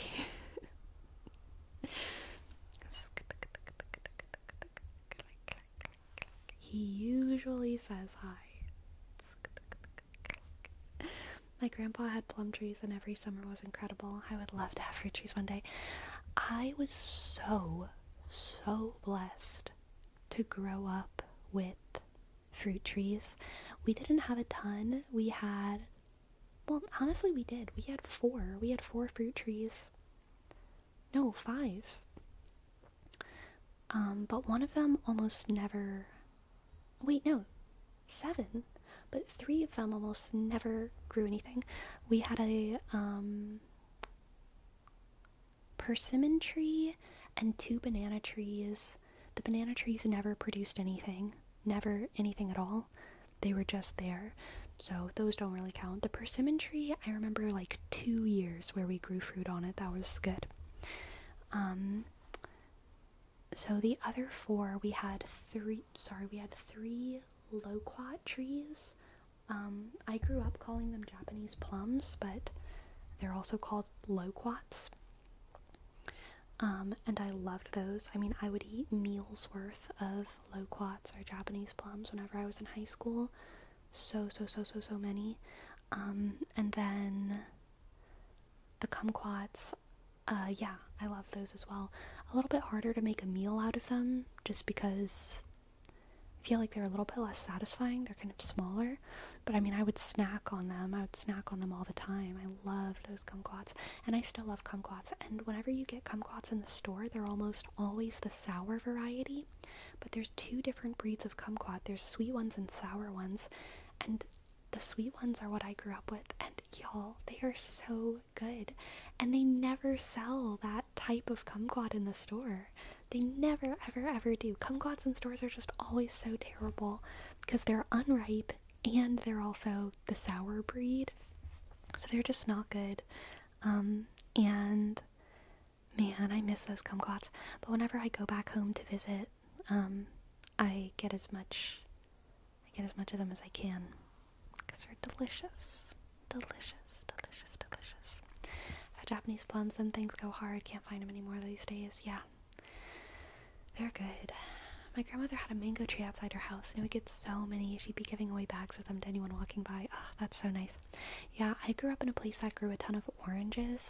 I never grew up with orange trees, but like we would have neighbors giving away bags of oranges and satsumas. Oranges, satsumas, and clementines. So good, all of them. Man, I love satsumas. A lot of Japanese fruit, kumquats, loquats, satsumas, grow really well in Louisiana because it's a fairly similar climate. It's humid and hot. Humid and hot and foggy. Your ears are growing each stream. Why is that? It's because I'm trying to get better at making ASMR, and I need to hear every sound as deeply as I can. I need to hear every sound as deeply as I can. Yeah, I'm from Louisiana. The soil is dope. Yeah, they actually, gosh. So it's an oversimplification. What I'm about to say is an oversimplification of race relations in Louisiana with Native Americans specifically, because it was definitely not all fun and games. But compared to our neighboring states, it was a little bit less violent of a situation between the settlers and the Native Americans. And a lot of what they attribute that to is what they call the plenty, just the plenty, because there was so much food. There's so much food to go around. It's a low bar. I know, that's why I say it's an oversimplification. It's an extremely low bar, and you know, based on the fact that there's not a lot left, in fact there's so few left that some of the most prominent Native American tribes of Louisiana aren't big enough to be formally recognized as tribes. Major issue. That's a pretty big indication of just how brutal it still was. 100%. But we didn't kill all of them. I think it's more that the nature of the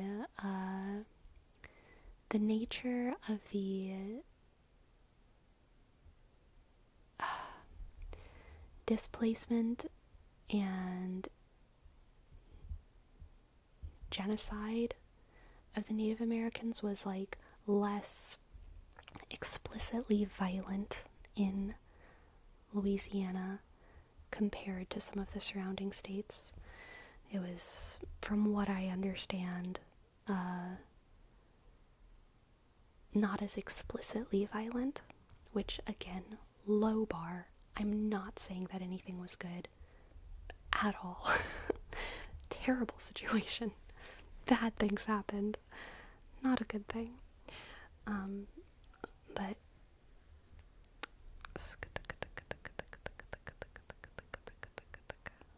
that is what they say. It's tough. My grandfather was Cherokee. Yeah. Sad stuff.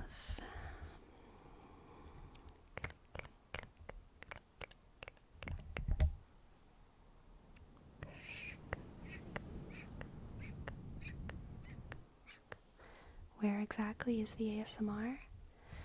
Some people describe the tingling sensation in the back of your head, on the top of your head, down your spine. Some people feel it in their face. Some people feel it in their ears.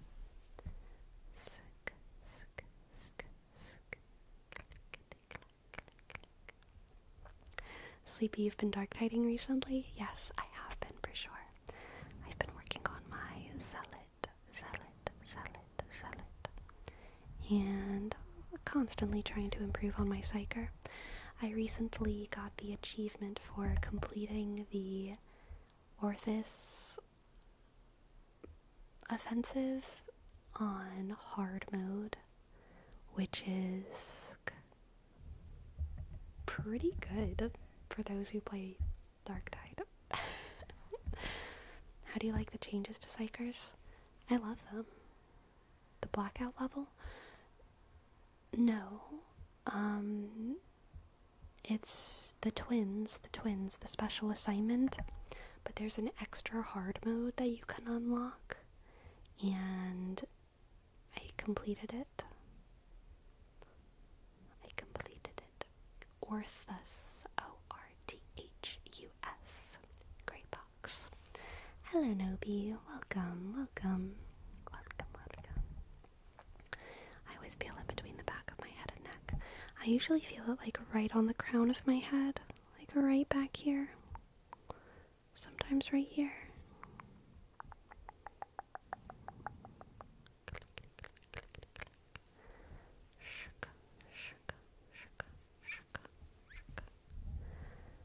Relax.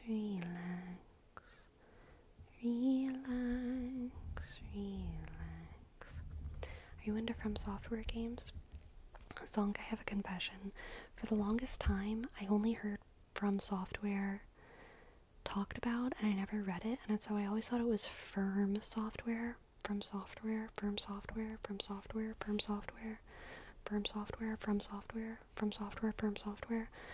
I never, like, for the longest time. But no, I mean, kind of.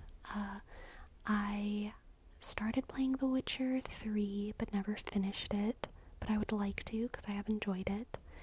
And I have played a little bit of Cyberpunk 2077. Wrong company? I thought that was From Software. Wait, what am I thinking? Oh, Elden Ring and Dark Souls. That's CD Projekt. Damn. Outing myself even more.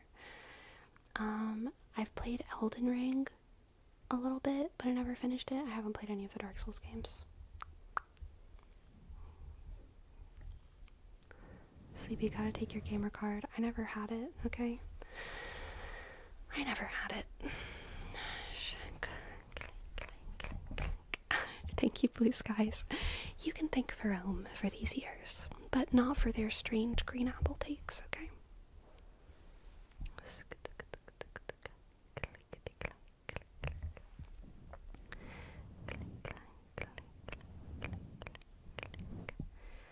Click, clack, click, clack, click, click. Sorry, Sleepy, it's a combo, all or nothing. Damn. I had to think you were a gamer. This changes the Sleepy lore. I know. Gamers never make mistakes.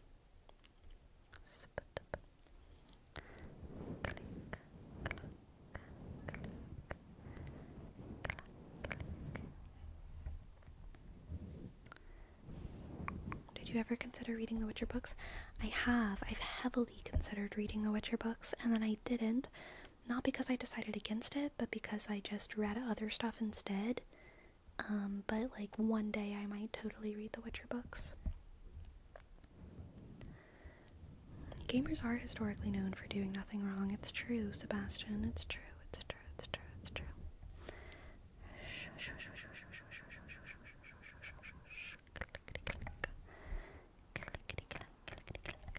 Alright, my friends. It is that time to go take a quick little break. Quick little break. Quick little break. I will be back in 5, 4, 3, 2, 1. 5 minutes with more tingles, tingles, tingles, tingles, tingles, tingles, and comfy beanbag times, and ASMR, and all of that. Okay, time does fly when you're hating green apples. It's true. It's just so fun to hate green apples. Alright, I'll be back soon, my friends. Be back soon.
Destructicon, do not scare me like that. I thought I was on camera by accident.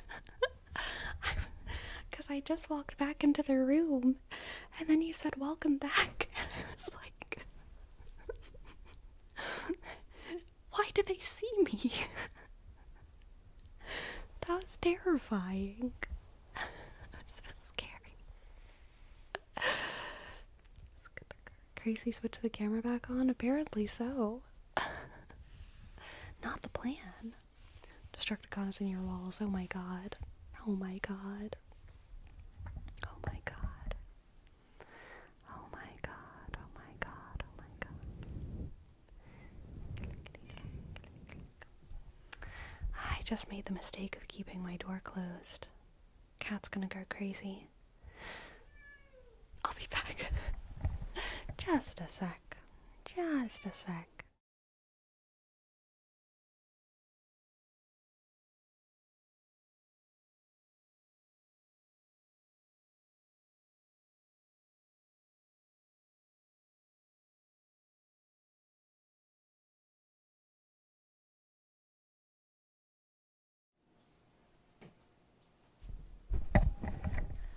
Okay, we're back. We're back. Door is open.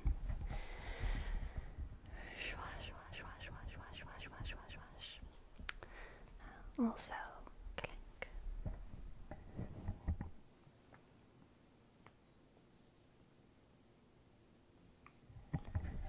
Time for ears. What's the process behind a mic slam clunk-a-dunk? Is it clunking?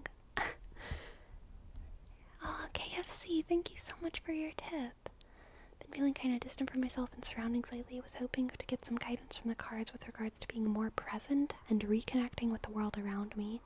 Absolutely, KFC. Yes, thank you so much for your tip. I would love to give you a tarot reading. Let's see.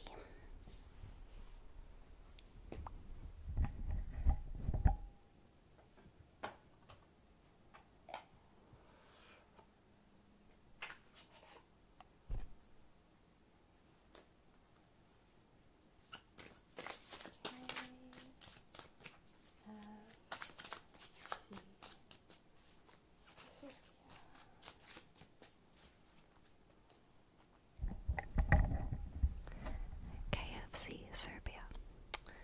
What do the cards have for you? Meow. She says meow. We have the Nine of Pentacles. Hi, girl. The Nine of Pentacles. Nine of Pentacles. Hi. The Page of Pentacles. Page. Yeah, you can come up here. What's up? Do you have something to say to KFC Serbia? We're doing their tarot reading right now.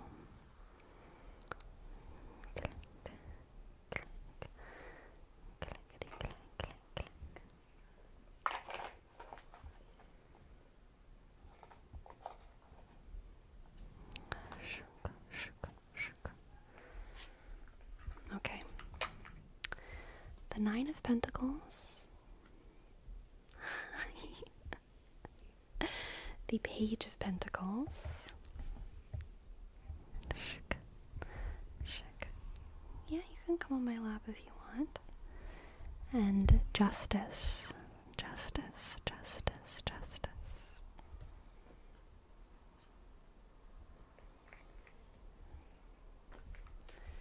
What do you need, my girl?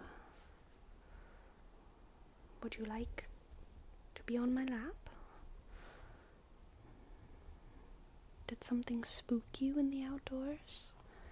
Shuka, shuka, shuka, shuka, shuka, shuka. Is this what you want?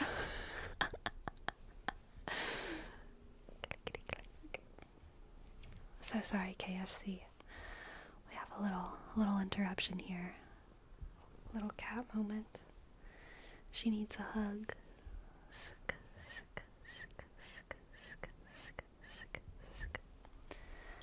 course. Yeah, exactly. I was thinking that for Of course she comes when I'm wearing black again. Get her mission, get her mission.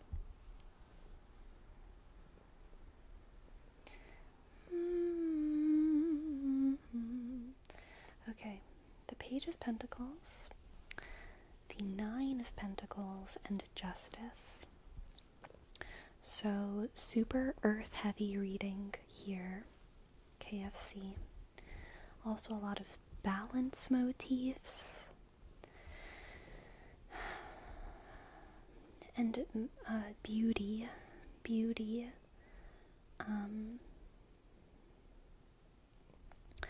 I think, KFC, I encourage you to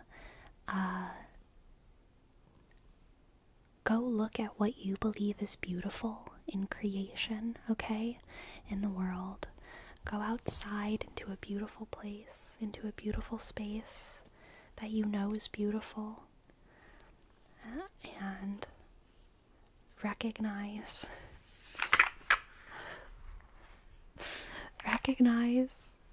that what is beautiful out there in the world also exists back within you, okay? That's what the Justice card in this reading is doing. As without, so within. As without, so within. When you're feeling out of touch with yourself, a lot of times you gotta get in touch with the world and realize that you are a part of that magnificence and that beauty, okay? And realizing that you're part of that magnificence is going to put you back into that Nine of Pentacles energy. Every single time I put the cards down, she just walks right on top of them.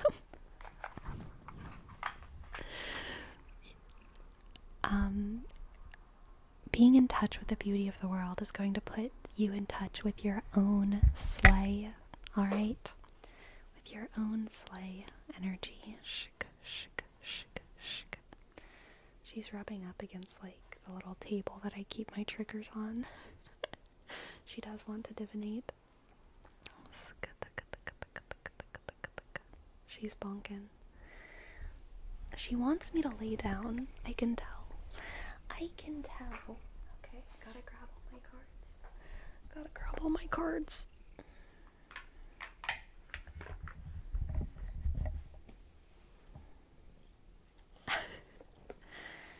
Here it is.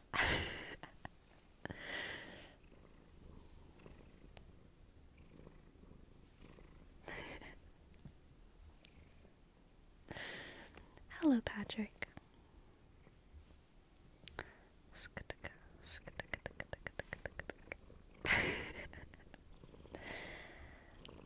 KFC.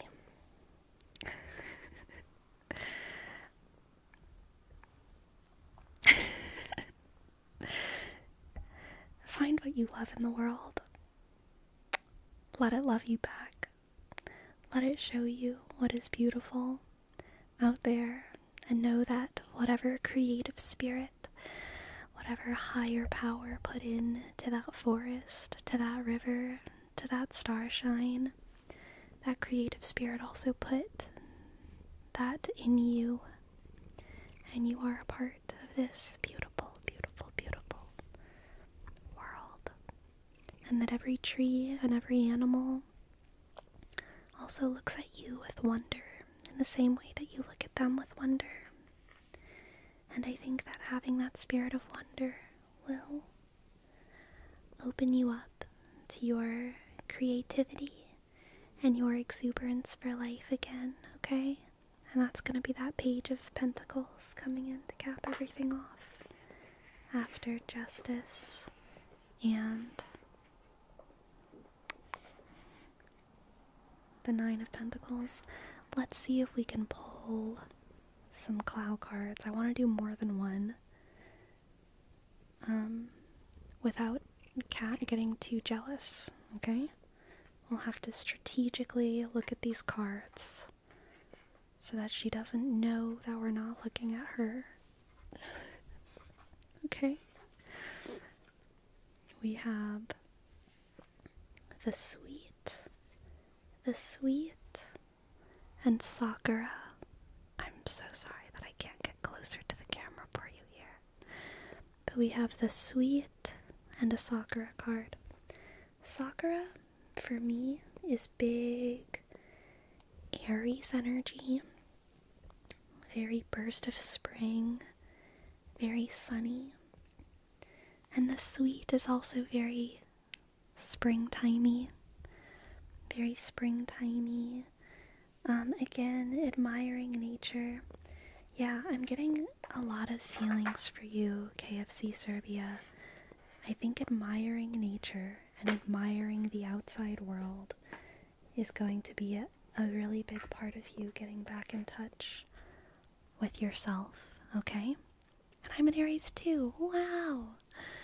Very good, very good. Yes. Let yourself get in touch with the spirit of spring, alright? The spirit of spring, the spirit of those blooming flowers, May flowers, April showers, bringing May flowers. Wherever life blooms, know that life blooms also in you, okay?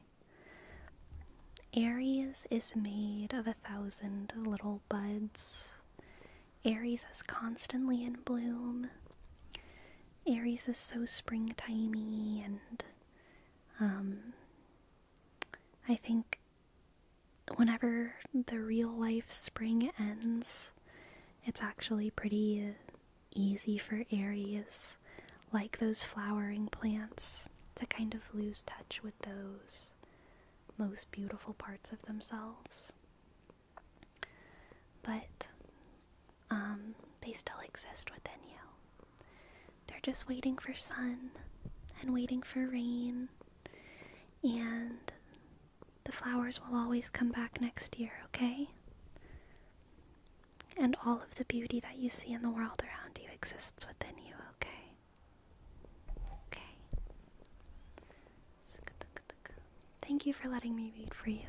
I know this was a little bit of an unconventional reading because I'm getting cat attacked right now. But I hope that it resonated, and I hope that you enjoyed. Thank you, thank you, thank you, thank you, thank you, thank you, thank you. Sincho Bay, thank you for your dip. Thank you for your dip.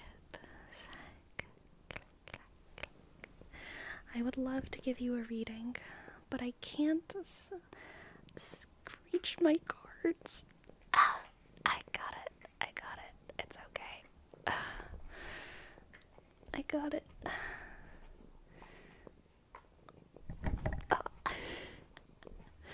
We're getting cat-bonged. We're getting cat-bonged. I'm trying to shuffle. Sinjobe, thank you so much for your dip. Let's see what cards we have for you. Okay, let's see what cards. Thanks so much, Sleepy. Very resonant. Gracie's helping out, impeding with an extra bonus. Good. Very good. Alright, Sinjobe, for you we have the 8 of Wands, the Ace of Cups, and the 5 of Pentacles, okay? She's gonna notice the cards. She's gonna get jealous. Don't look at the cards, girl. It's fine. I promise. Nothing to be jealous of. The hand warmers are so light. Yeah. Yeah, they are. It's okay. It was bound to happen. Alright. Ace of Cups, 5 of Pentacles, 8 of Wands for Sinjobe. I need to look at the cards for my brain to work. Okay. Oh, interesting. I'm seeing like a deep love for struggle, Sinjobe, and not necessarily in an unhealthy way, alright? A deep love for struggle. And when I say love, I don't mean like even loving martyrdom or anything like that. I think like just, yeah, love for the grind, love for the kind of rush, love for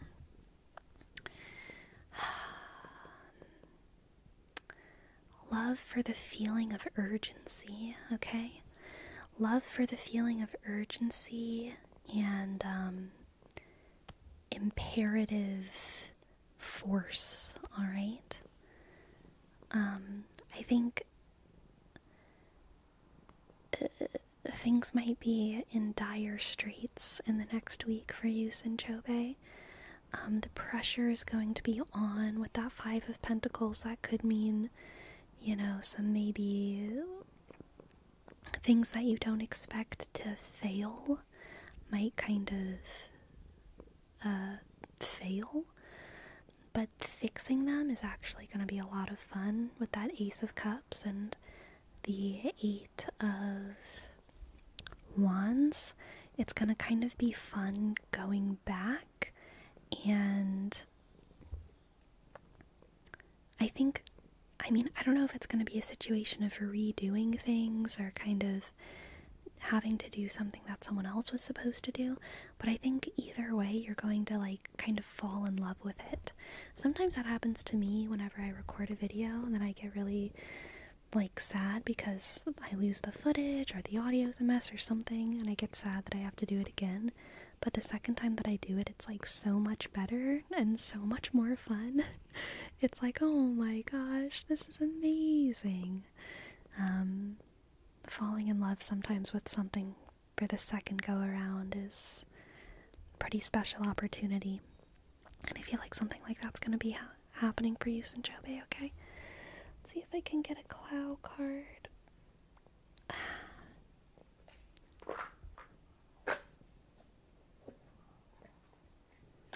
I think I can do it. I think I can do it, Sinchobe. Ah, the storm. Perfect.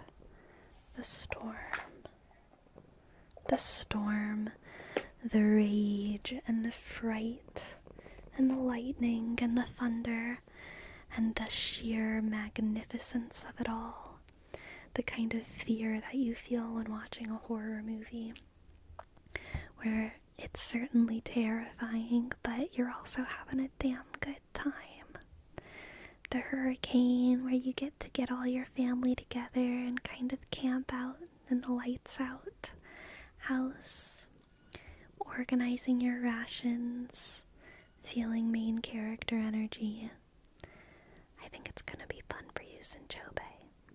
I think you might have a little bit of scare and a little bit of stress this week, but it's actually gonna be a lot of fun, alright?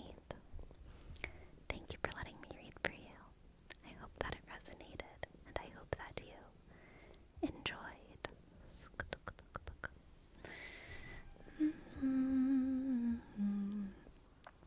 Now we just get to enjoy the cat cuddles.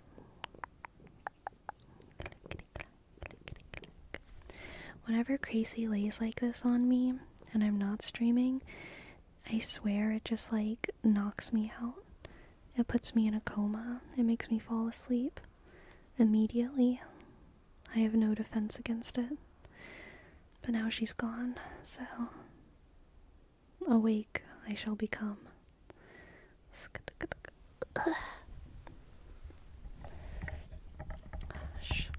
She is beautiful, might be Darren.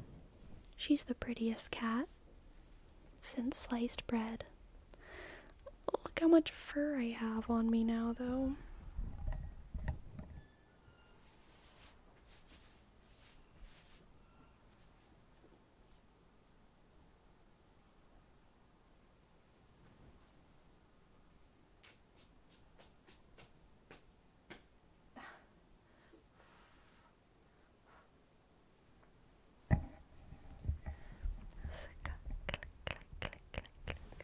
Yeah, she's making biscuits. My cat is too bad if I do the same thing, I just suffocate. I mean, I think that's part of it, like the heavy weight on my chest. There's something about the weight that just like signals to my brain it's time to sleep. Hello, what's up?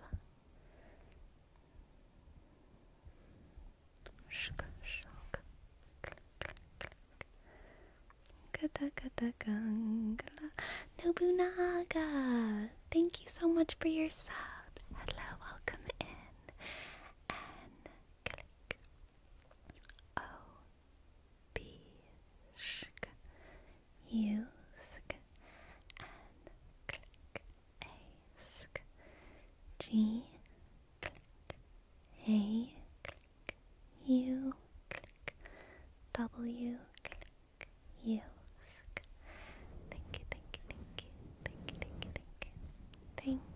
Thank you. For some reason, whenever I stay too close to my cat for a long time, I immediately fall asleep, like literally instantly. Yeah, cats have a sleepy energy.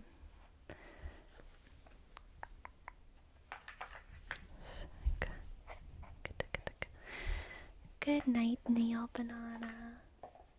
Sleep well, sleep well, sleep well. Sleep well and sleep sound. Sleep well, sleep sound. Sleep deep. Off she goes to enjoy the world.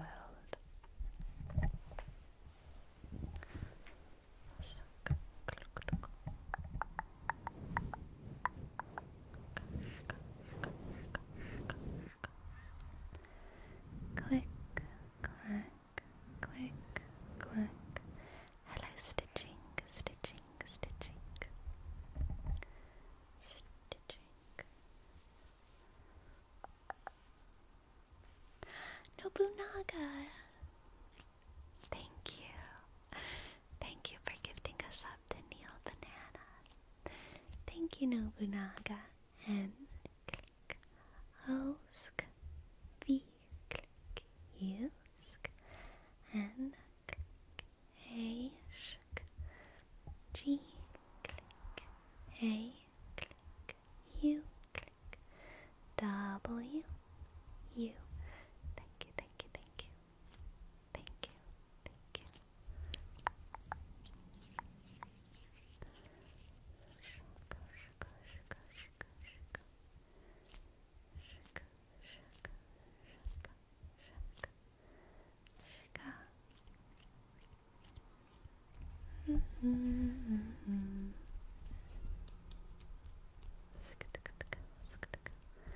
Yesterday I heard someone saying if you haven't eaten fried possum, you're not really from the South, and I instantly thought I'd double check that with you. I thought you'd probably hate that statement. I have not eaten fried possum, and I am from the South. So, yeah, but I mean, everyone has their thing, so. Everyone has their misconceptions about where they themselves come from. You know? No one likes to know it, no one likes to hear it, but no one knows everything about where they're from.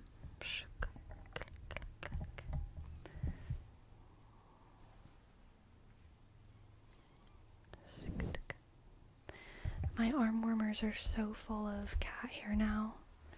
I don't really want to wear them. They're just kind of blowing cat hair in my face. Possums are friends, not food. Possums, friends, not food. Possums, friends, not food. You ain't from Essex. You ain't from Essex. If no one, oh my god, why can't I do a British accent right now? I think it's the word ain't. I don't know how to say ain't in a British accent.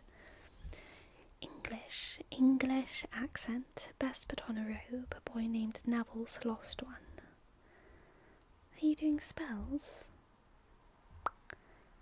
You are not. You're not from Essex. If no one's tried to rob you. You're not from the Midwest if you're not emo. You're not from the Midwest. If you're from the Midwest, you're either emo or you have an opioid addiction. I feel like it's like you are either the person with the opioid addiction, or you're dealing with the crisis and the grief of all of your friends and family having an opioid addiction. You know what I mean? Which kind of makes you emo.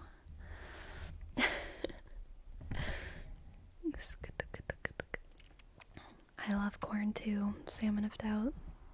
I do.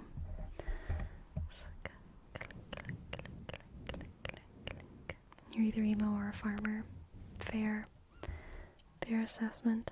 I'm a Midwest princess. Beautiful spooky fish. Corn is the bestest. I love corn. Man, I love corn so much. I love just eating a big corn on the cob. So juicy. Yum. It has the juice. It has the juice. Corn and bell peppers. Yum, yum, yum, yum, yum. How do y'all like to cook your corn? I like to bake mine in the oven. What do you put on the corn? You don't need to put nothing on your corn, but sometimes I like to put a little salt and a little Tony Chachere's. Sometimes I like salt and pepper. Sometimes I like butter. But generally those are the only options. I really do just like corn with like some spices on it though.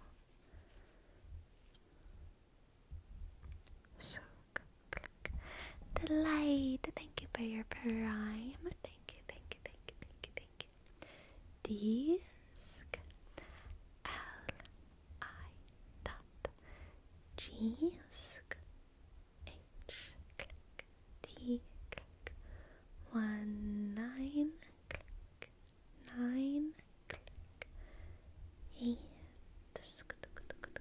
thank you.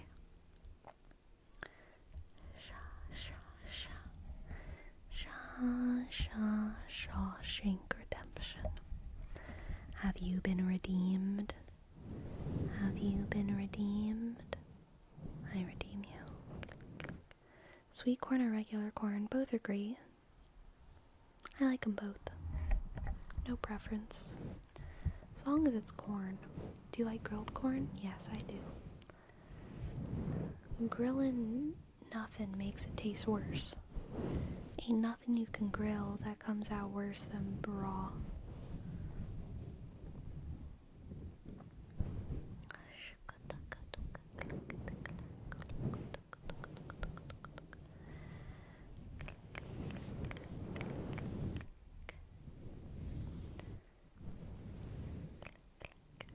I made it into a YouTube short? Nice, Sanchobe. Congratulations.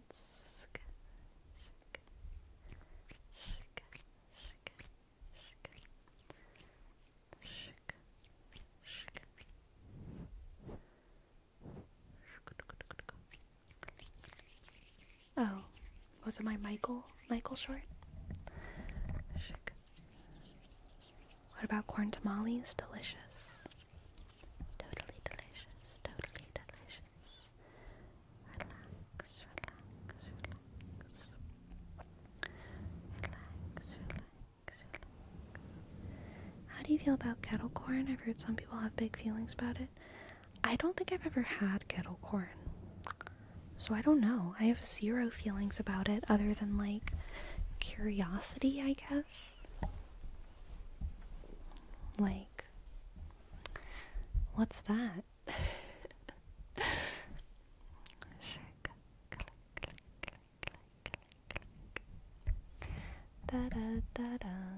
It's sweet popcorn. Oh, like popcorn with all the stuff on it, like a whole bunch of like Cracker Jacks. Is that what they're called? Or is that kettle corn?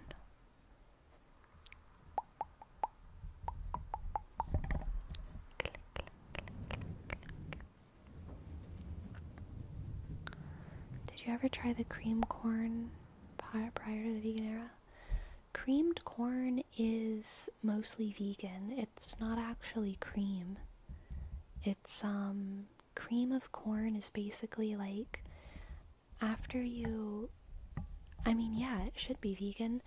After you get all of the corn kernels off of a corn, there's still some left, and so you basically just like shave it down really hard, and what you get out of that is like a cream of corn.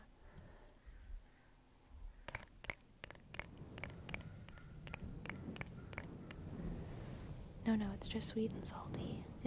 Cracker Jacks is its own diabetic weapon. I think I like kettle corn then. There's a thing in my country called elotitos, little ears of corn, which is roasted grains of corn with barbecue flavoring. Oh, that makes me think of the mini corns that are in like Asian cuisine sometime. I love those little mini corns. I don't know what they are or where they come from. I love them pickled. I love them in fried rice. Oh my god, I love the baby corns. The baby corns are so cute. I love baby corn. I love baby corn so much. Where does it come from? Where did baby corn come from?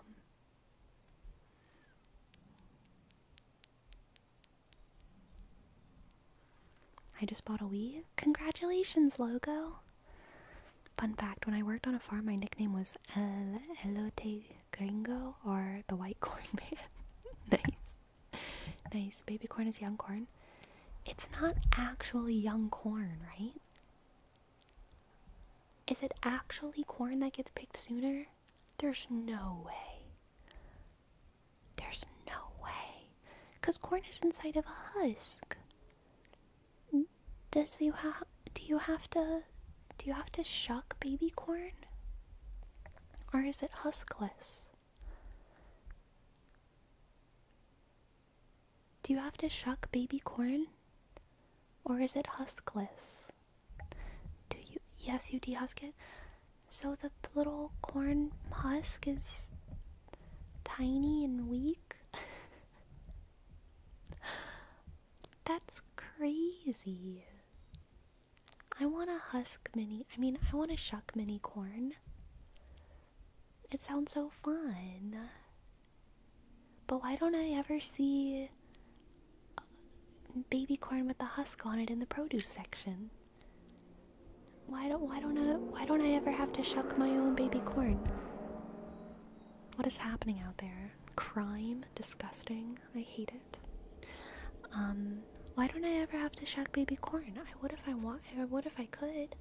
Why isn't it next to like the garlic or like the peanuts or like the ginger?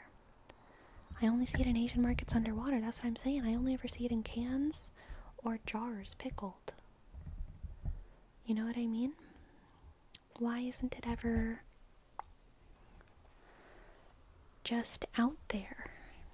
Part of my job was also surgically dissecting baby corn for measurements. That's kind of crazy. Mini bananas make me feel like King Kong. I love those mini bananas. They're so cute. Now I want to go down a YouTube rabbit hole about baby corn. Dude, sometimes YouTube rabbit holes are too niche. Like, they don't exist yet. You can go down a Wikipedia rabbit hole and like find some interesting stuff, but depending on how niche your topic is, there might just not be a rabbit hole yet for you. You know what I mean? My spidey sense says that YouTube baby corn is sorely lacking in content, but I could be wrong. I could be wrong.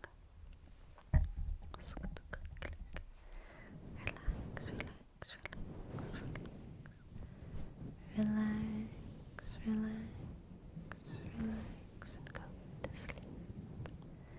Baby corn doesn't keep as well because it's not mature, so it does better for shipping if it's frozen or pickled. Ah, interesting.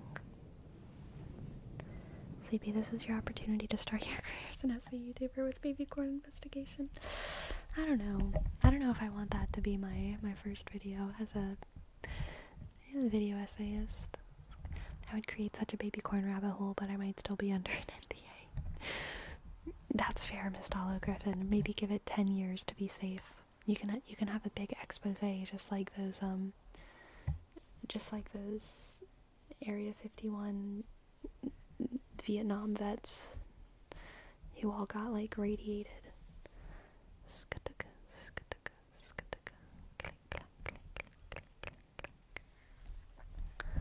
Did you know that artificial banana flavors based on an actual breed of banana they stopped selling in grocery stores because the disease almost wiped out the entire breed? I did, Cat Lady Kate. We've actually talked about that a couple times on stream. It's one of those topics. I feel like produce lore comes up a lot over here. In fact, if anyone asks, I was not the corn man. You got it, Miss Hollow Griffin. Your secret is safe with us, okay? Monoculturing is bad. Monoculturing is very, very bad. We must rewild our agricultural spaces.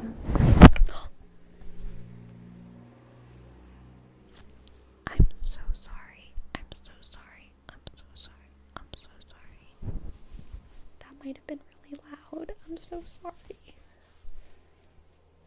I'm so sorry.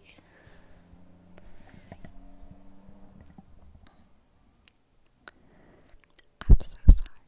That is why I never... Verome, you've heard it now. You've heard what it sounds like when I put on and off the mic hat.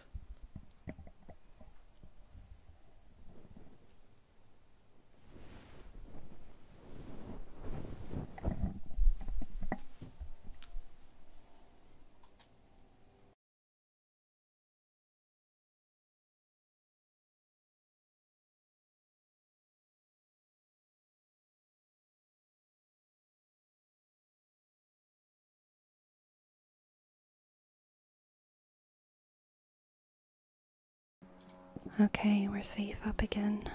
We are safe with our mic hat on.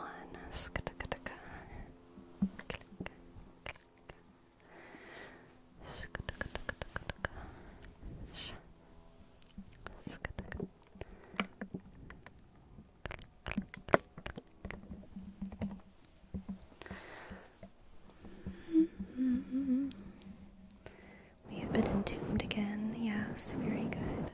Mike doesn't have a mute button? No, it doesn't. So I just mute myself on OBS.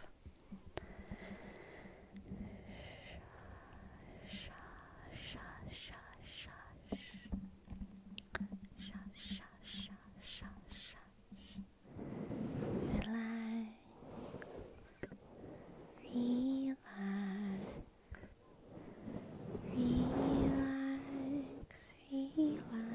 Recommend a Wii game I should get?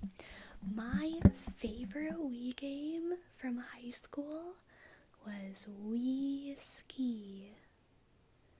Wii Ski. And it wasn't even spelled with a W-I-I. It was actually spelled with W-E, which is hilarious. Twilight Princess was also pretty fun. I also liked Animal Crossing. I can't remember what the name of it was. The Wii one. Animal Crossing... City Folk? City Folk. Nope, not even Jose. I think it was just W-E-S-K-I. Wii Ski. Yeah, Animal Crossing City Folk, Twilight Princess. Honestly, Wii Sports was great. Yes, Wii Sports.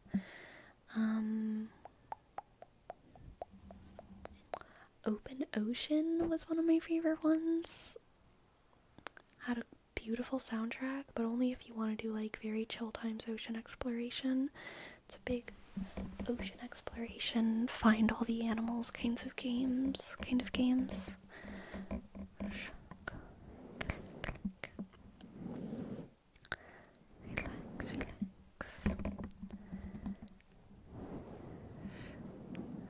What about the beat one? I don't know what that is. I do not know what that is. Oh yeah, Super Mario Galaxy was on Wii. That was super fun. Super Mario Galaxy. Super Mario Galaxy.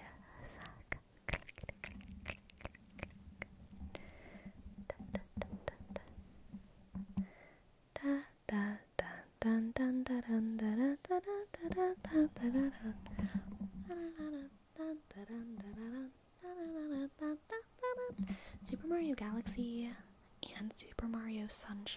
the only Mario games I've played. And I don't think I ever finished Sunshine. I think I only finished Super Mario Galaxy. Super Mario Galaxy just might be the greatest game on the Wii. Very possible.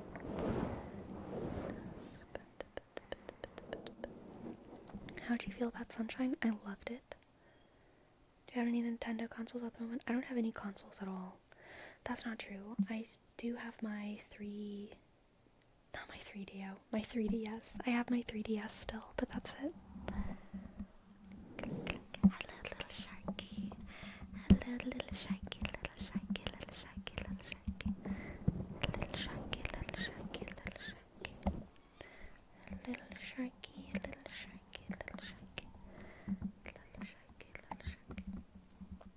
Can you sing a song you think will heal a sad mood? Here's a little song I wrote. You might wanna sing it note for note. Don't worry. Be happy. Don't worry. Be happy now.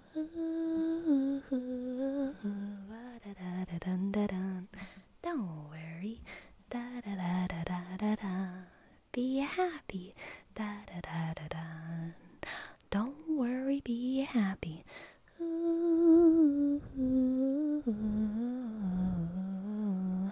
Don't worry. Be happy. Don't worry, be happy. There's a fly in my room. There's a fly and it's crawling on one of my cords. It's because I left the door open for a long time today. Some flies got in.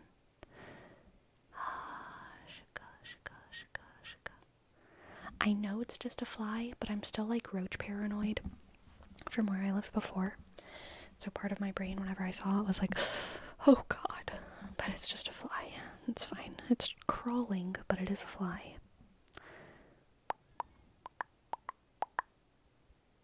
Yes, it is a fly. But I don't like it.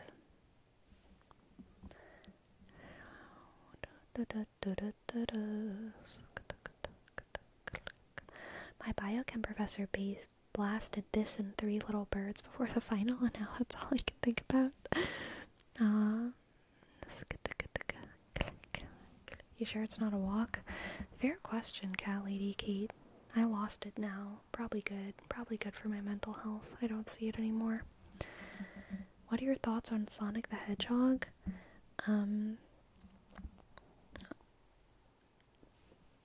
Blue, fast, little man. That's it. Don't worry, be happy now.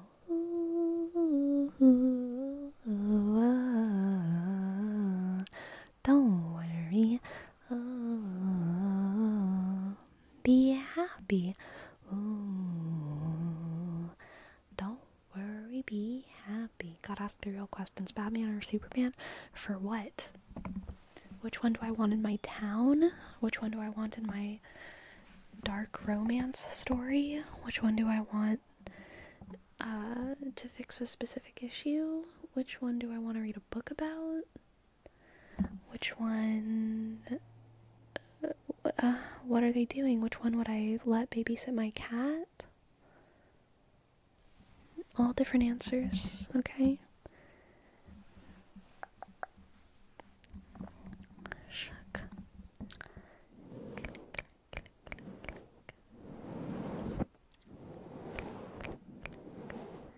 We need to get you a blanket.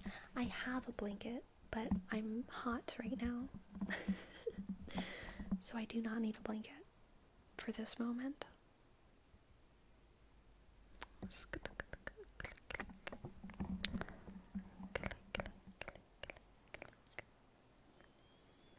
Which one do you think would make the best apple pie? Probably Superman.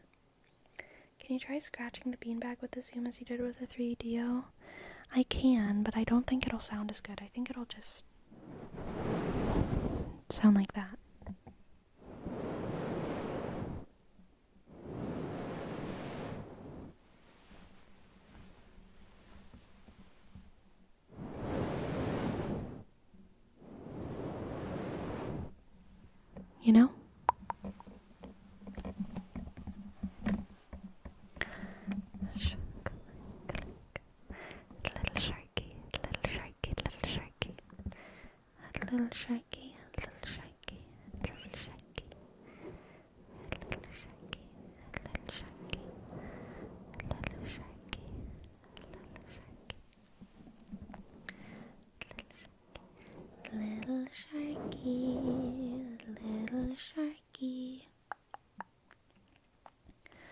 swimming in the sea.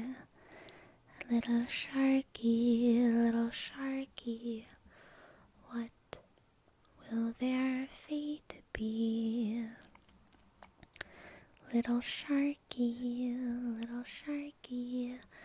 with their little fin. Little sharky, their life has just begun. Little sharky, they're going awfully deep. Little sharky, what fish food they will eat. Little sharky, they're going awfully high. Little sharky,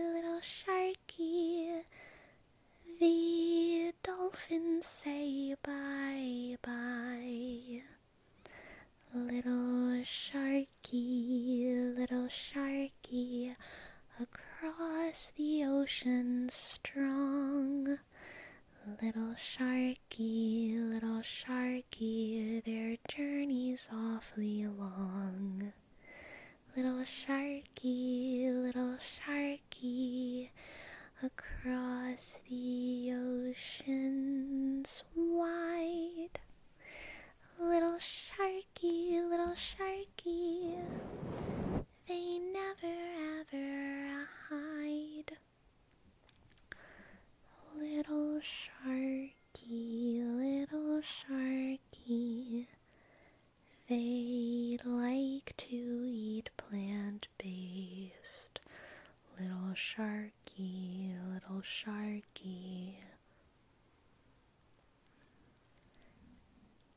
they never want a taste.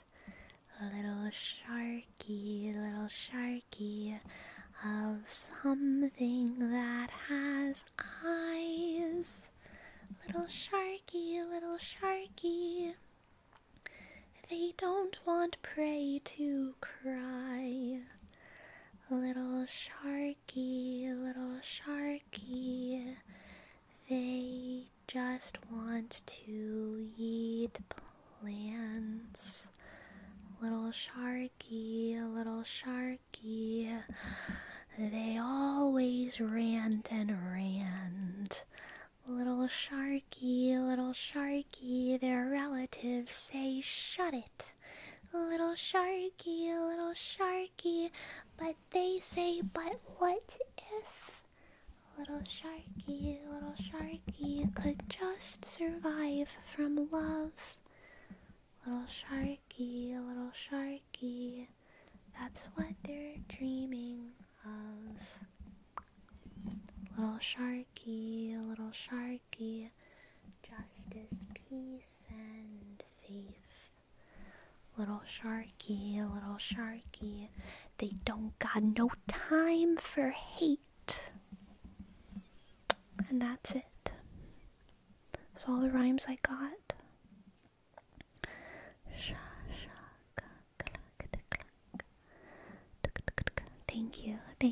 Thank you for your claps. Little sharky has thoughts about vaccines and average testosterone levels that they just won't stop talking about. So true.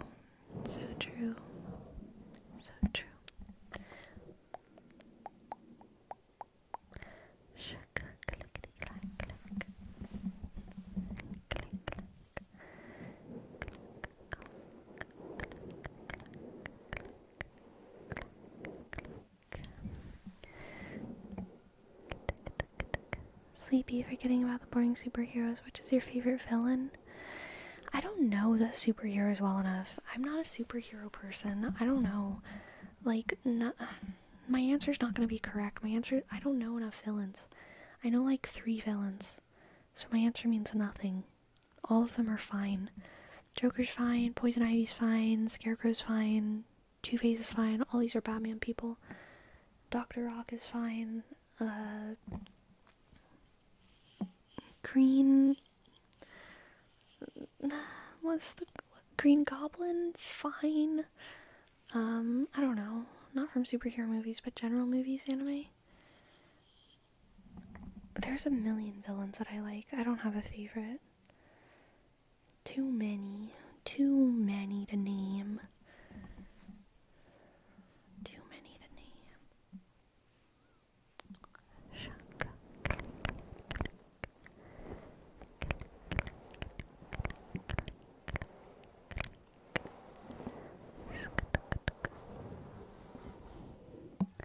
I have no idea who Penguin is. I'm also not familiar with the Riddler. I know kind of who they are, but I don't know anything about them.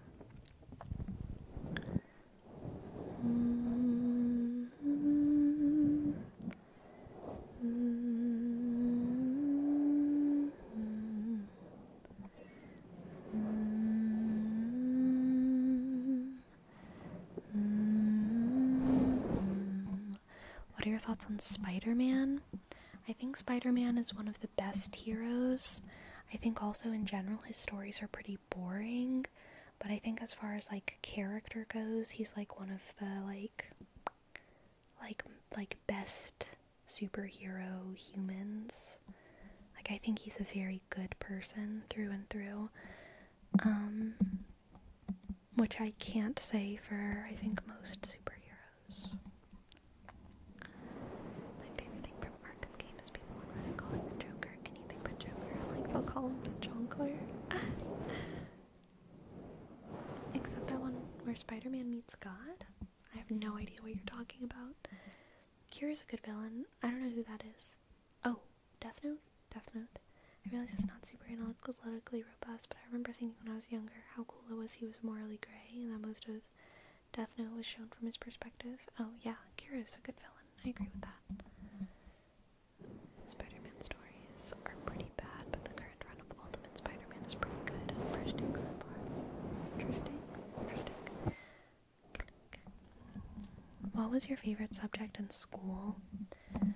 In high school, definitely English and literature. I was also a band kid, so like band. Yeah, English literature. As I got older, I started really liking history as well, but when I was younger, I did not like history. I thought history was boring until I took church history. Church history awakened my life to my love of history, and after that, history was never boring again, no matter what kind of history it was. Church history opened my eyes to how freaking bonkers and wild it all is. What was your favorite book you had to read in school, like for English lit? Oh gosh, I mean, I really liked a lot of them. I really liked The Giver. I really liked The Count of Monte Cristo. I really liked Animal Farm. I love all of Shakespeare, so for school I know we had to do Romeo and Juliet, Midsummer Night's Dream, Julius Caesar. I liked all of those. I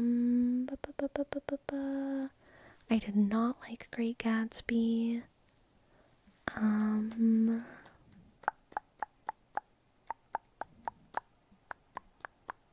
First instrument, recorder. Fourth grade. What about Hemingway? I don't think we ever actually had to read any Hemingway. I did like Frankenstein. We didn't have to read Hamlet. I've read Hamlet, but we didn't have to read it in school. I do like Hamlet, but not as much as a lot of other Shakespeare. And yeah, I like Frankenstein. I miss getting the colored yarn from the recorder. You ever read The Scarlet Letter? I have read The Scarlet Letter. We did have to read that one in school. It was alright. How do you pronounce Caesar? Caesar. Julius Caesar. Kaiser. No. I mean, the question is this. Do you want to pronounce it like Shakespeare pronounced it in the play?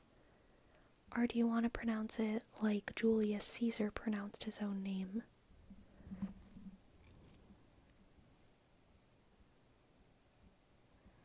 You know?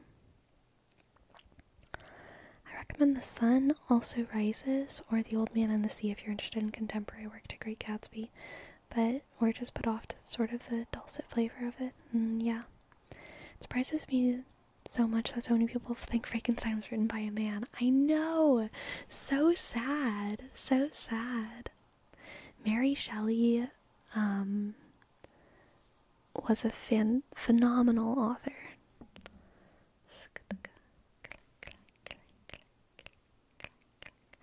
Okay, see, that's exactly the debate, but it's based on the guy from Fallout New Vegas. The Julius Caesar, the play, is based off of the guy from Fallout New Vegas. Interesting. I didn't know that. I also agree with that, Destructicon. So many people don't realize the real themes of Frankenstein. Very, very, very true. I mean, there's a lot of literature that people misinterpret over the years. People misinterpret Animal Farm and Children of the Flies. I liked Children of the Flies a lot as well. Or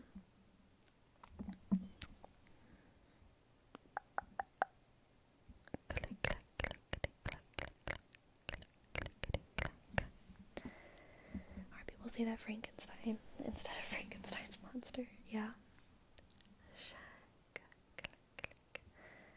Lord of the Flies? Yes. You know, I was actually thinking about this the other day. There's this Netflix show called The Society, and it's basically like teenage Lord of the Flies that's like highly sexualized. And it came out like many years ago, and it never got a season 2, and I watched it when I was in college, and I loved it. I always wished that there was more of The Society. The Society. It's like a town where all of the high school kids are like going on some kind of school trip, and then whenever they get back from the school trip, the entire town is empty. There's no adults, and it's just them. And of course, chaos ensues. But yeah, I liked Lord of the Flies. It was good.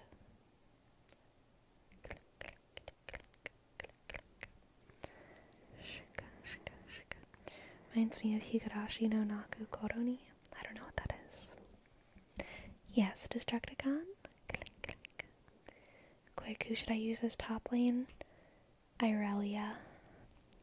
American Psycho, I've also never seen that movie. Wolf of Wall Street, also never seen that movie. And the boys all fall into the same category of media where self-proclaimed alpha males latch onto lead characters, not realizing that's not the point. Yeah, fair.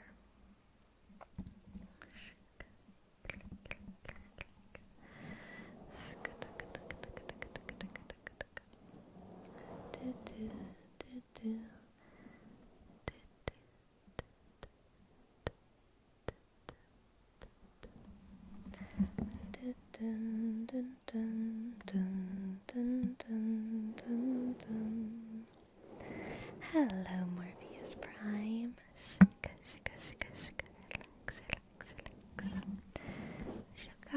Shaka, relax.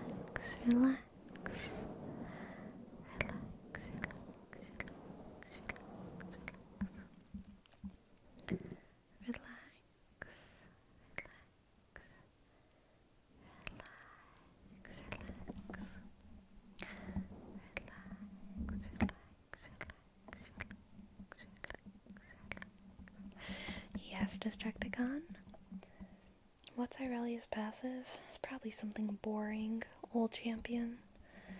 Do you like Ida Rental Aoita? I have no idea what that is or who that is. Is that a food? Or a person? Or a movie? Or a country? I don't think it's a country. Too many words for a country.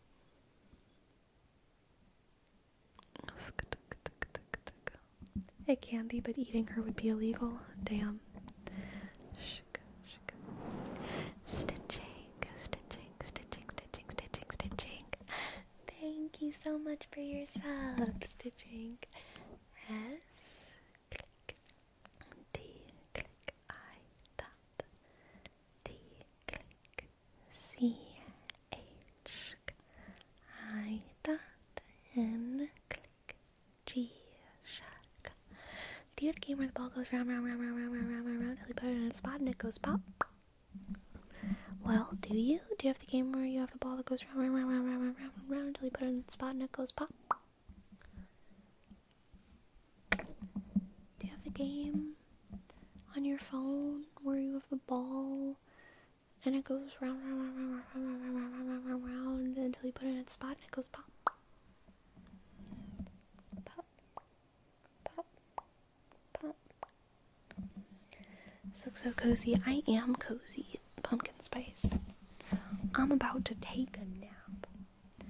Shuck. Did you find it if you have Riz or not? No. No one can give me a straight answer, Plaz. No one can give me a straight answer over here. Pop. How to tell my girlfriend that she texts me too much to a point that I just feel overwhelmed by all this interaction without hurting her feelings?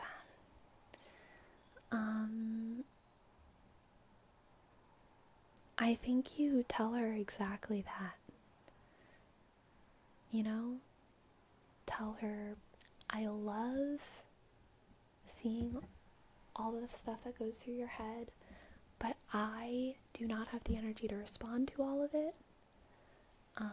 I will say, I don't think you should ask her to not text you, but I do think you should ask for, like, kind of permission / let her know that you don't have the social battery to respond to everything. Because if you ask her to actually text you less and tell you less, you're putting up a communication wall where she's gonna feel like, if she's the kind of person who needs to communicate, like, throughout her day, she's just gonna start giving that to someone else, and that could end badly for you, you know what I mean? So I would say, you know, your part in this is being okay with her communicating at you. Her part in this is being okay with you not always responding less, responding in bulk at the end of the day, whatever that looks like for you, you know what I mean? Yeah. Yeah. Click, clack. Click, clack, click, clack, click, clack. Click, clack, click, clack, click. Sleepy, can I leave the stream to watch your YouTube videos? Absolutely, Cat Lady Kate. Don't worry, we'll just be relaxing over here. You can make some jokes, she'll understand the message, but if they get sad or mad, tell her that you're joking. Yeah, I mean, that's so individual, it's hard to tell.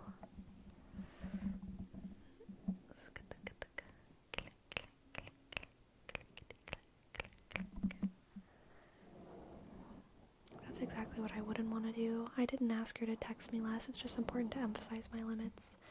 Yeah, and I think that's, like, totally fair. Yeah.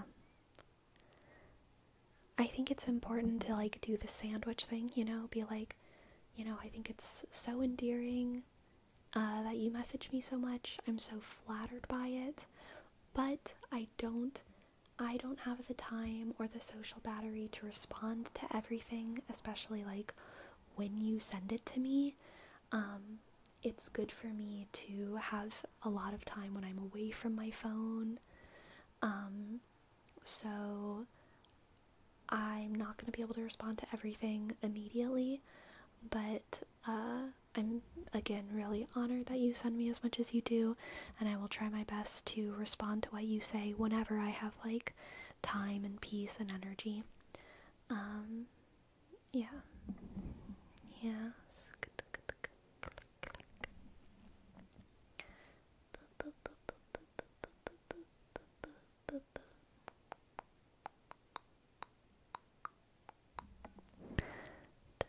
Sleepy, are you an all-day chatter, sending texts all the time, or a specific time of day chatter? I like having an open conversation during the whole day, even if it doesn't mean replying instantly. But even if it's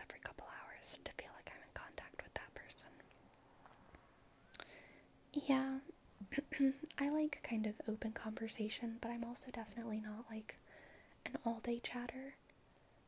But I do like having that kind of open energy between me and someone else. We see each other every single weekend. I don't think texting that much is necessary. I don't know, maybe she needs my attention more than I seem to realize. Yeah, maybe she does.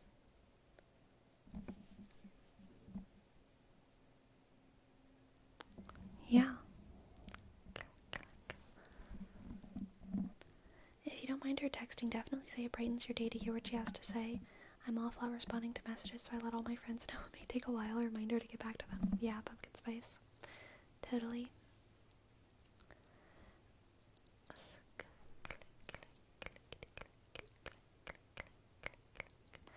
Especially if it's earlier on in the relationship underwhelmed, I think a lot of people like to have even more communication in those early stages. Like, because they're so excited about you. You know what I mean? Communication is key. You just gotta provide your perspective in an open and honest way, and I'm sure she'd understand. Yeah, I also agree with that, KFC. And if she doesn't understand your boundaries or your limits, then, like, that's a whole conversation in and of itself. Or if she gets, like, you know, too upset or offended, then that's an important thing to learn about her, how she handles the information. Hello, Aya Tattoos. I do remember. And I remember the word as well. Reikin, something like that. Reikin. Hello. I don't feel like I have anything to offer, you know? We're together for like 6 months and relationship is starting to get flat. That could be why she's messaging you more. She might feel that energy from you. I also don't know what you mean by I don't have anything to offer. You mean like in a communication sense when she's like talking to you, or do you mean in like a general relationship sense? How was your day today? My day's good. I'm a little bit sleepy. I've had a very active day. So I feel like conversations have been much more chill in general, but I have had a very good day. If you're honest about it and saying, hey, I'm currently busy doing X, I'll reply whenever I'm able or next amount of time, yeah.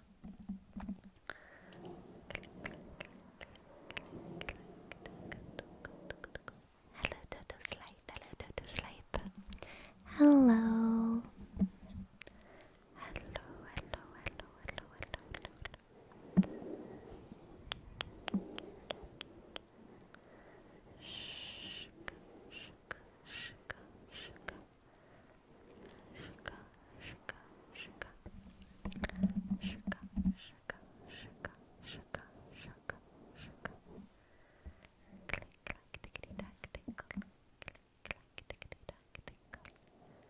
I'm feeling like an uninteresting young adult. Couldn't benefit from giving so much time of her life to me. Like she couldn't benefit from giving so much time of her life to me. If you make her happy, then she's benefiting from giving her life to you. And if you make her happy, then that's all you need. You don't need to be interesting. You just need to be you, you know? All of us are uninteresting once you get to know us. All of us are just, you know, eating and sleeping and drinking water and sharing memes and watching Netflix at the end of the day, okay? Like, that's all of us, okay? All of us are uninteresting. And if she likes you, then that's all it takes, okay?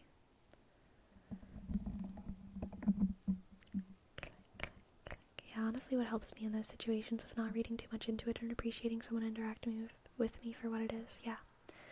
Everyone is unique in their own way. So true, Blasian. I do love to drink water. Major hobby of mine. Same, pumpkin spice. Absolutely.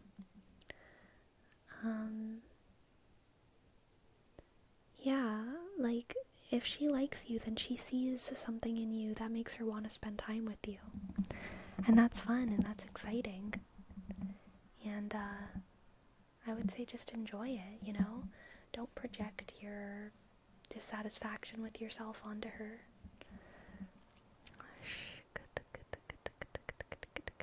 I be eating pears and shit. Shout out to all the pears. Yes. I'm full of admiration that you're able to connect so many people, whether it's language or personality. Aw, thank you. Thank you, Tattoos. It's rare to see someone that's as real as you these days. Aw, thank you. That's so sweet.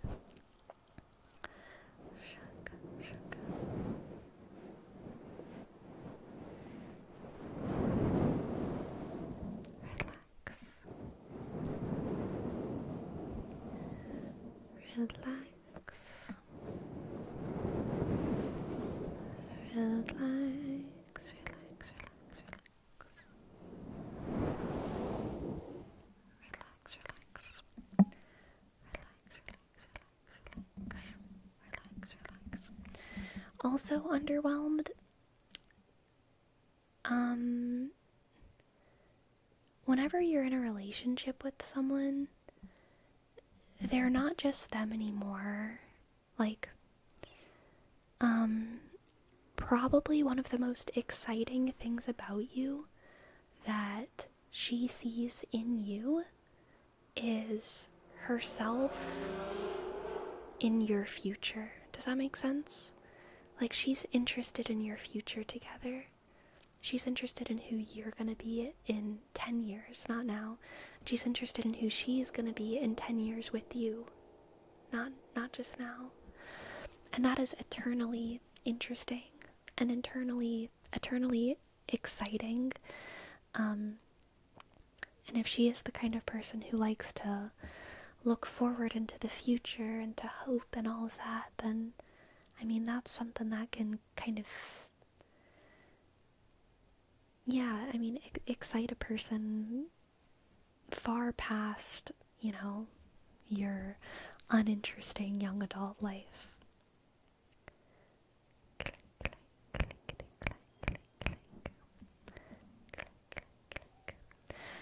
JP McClendon, I regret to tell you that no, I haven't had any super special apples lately. I have been enjoying Cosmic Crisps more lately. I've still been enjoying my pizzazz and my sugar bees. Although the pizzazz and the sugar bees are very temperamental this time of year. Like, I really give them a good squeeze and a good poke to make sure they're not bad. I did try some Fuji's and Pink Ladies the other day for the first time in a while. And the Fuji's were better than I expected. The Pink Ladies underperformed, I would say. Yeah, Sleepy, I think about that. It's just that I'm not so passionate about people as I was when I was a teenager. Well, I guess there's two things that come to my mind. One is that you could just be getting older and seeing the world in less of a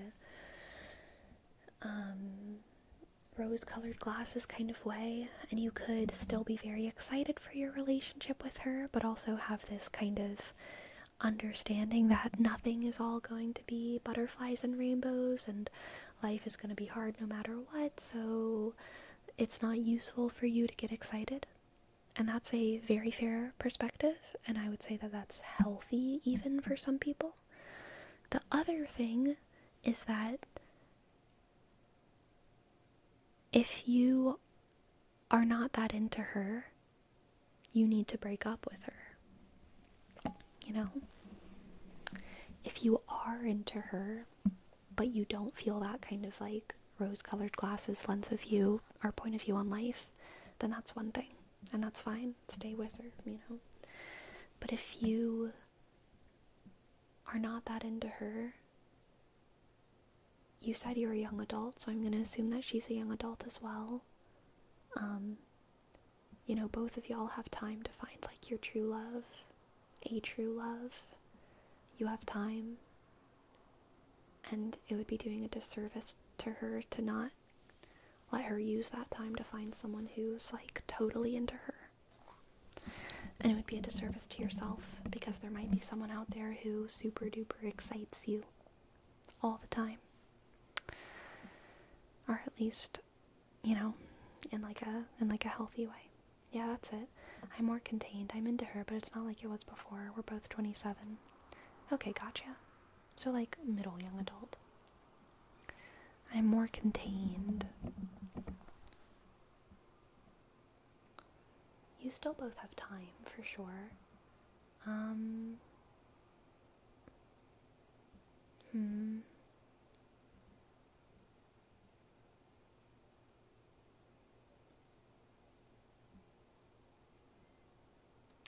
I feel like you gotta have a long conversation.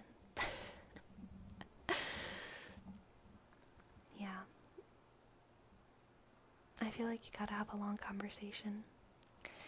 And there's gotta be compromise with the communication thing. More contained about people in general. I don't know, I just moved from my house. My life is chaos. Haha, maybe it's that. That could totally be it, underwhelmed.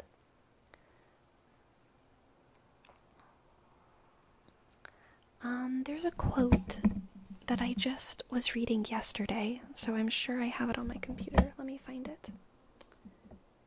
I know it's not too far.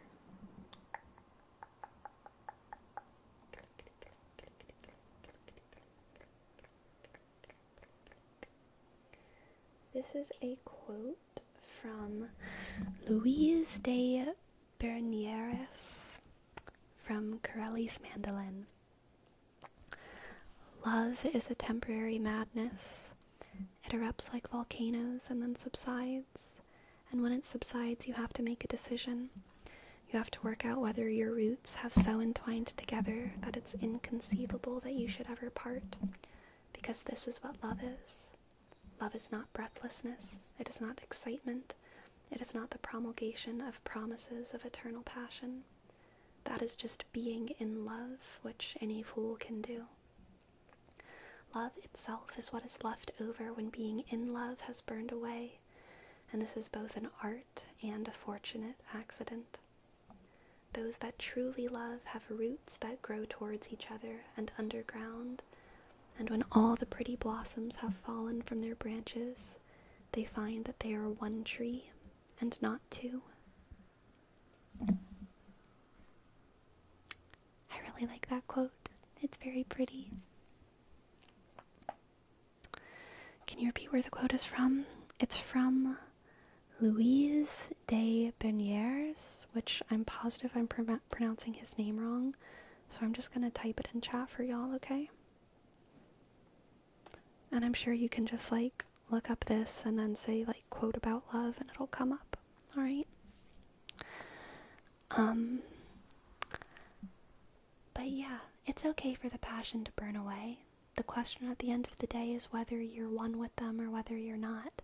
And I trust you when you say that, you know, you are dedicated to her and that you're into her and all of that. It's also sometimes true that the passion ebbs and flows, and it's not always in unison with the other person. People experience their seasons at different times and in different ways. And it's okay to experience your seasons in different times and in different ways with someone else. But it's good to have an understanding of what season they're in and be able to celebrate their season or mourn their season, regardless of what, you know, you're going through. And it's good for them to be able to know what season you're in as well. And all of that just requires communication, you know? And again, I think we started this conversation with just saying that, like, it's good to tell her that you're so happy that she's talking to you and that you are, you know, honored that she tells you so much about your day, and it's very cute and it's endearing, whatever compliment works for her, and that is also truthful. And then also tell her, you know, I don't have the energy right now, I don't have the social battery to respond to all of this all the time, but I'm very glad that you do and that you're in that lovely time. I hope you just have empathy for me that I can't give that same energy back to you. But, don't let it make you feel like I don't love you or that I'm not devoted to you. You should probably say that shorter. I just kind of said the same thing over and over again 3 different ways. It's like there's a part of myself that wants to have a deep love connection. There's another that's worried about my survival and paying bills. That sad thing is that fluctuation can hurt her. Yeah.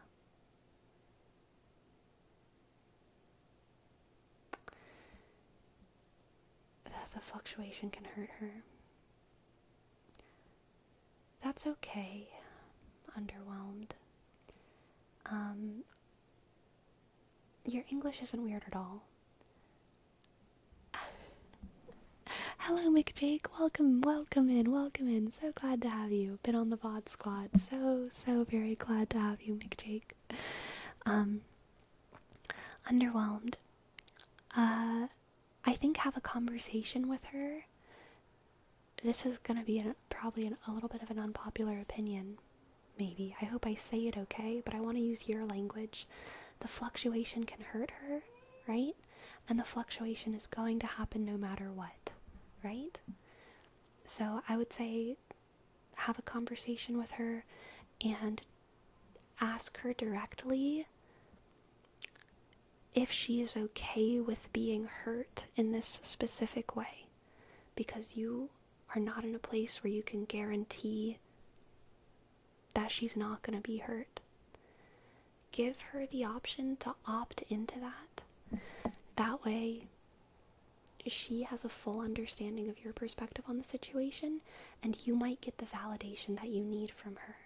You might get that validation from her that says, like, I'm going to be with you no matter how hurt I might be temporarily. It's worth it for me because I'm going to be with you. And I know that these, sad struggle moments are going to be temporary. And you're going through a hard time right now. And I want to be here with you through that. You know what I mean? Because that's a perspective that a lot of people have. Whenever they get into a relationship, they're like, okay, I'm going to be with this person through richness and health, sickness and poorness, blah, blah, blah, blah, blah, blah, blah. And I'm going to be with this person not with the hope that everything's always going to be perfect, but with the hope that when things are imperfect, like love still blooms, How many gym updates do you want? Because I slightly injured my foot ankle. Don't worry, not super serious. Just a small sprain, should heal by the end of the week. Oh, I'm so sorry, McJake. That's so rough. You can give as many gym updates as you want. I also think there's a point in being with someone for a while in which the energy passion of the first stages start to move into the calmness and stability that follows. Yeah. Maybe that change hits at different times, or managing the transition of phases could also make them realize that they're not what they really wanted as a partner when they start getting to know the other at a deeper, more personal level, so it's always a tough spot. Yeah. Yeah, that's harsh, but it's important to talk about that, talk about us and stuff. It's hard to get real, especially when I'm used to watch life ruins in front of my eyes. Yeah. I struggle with,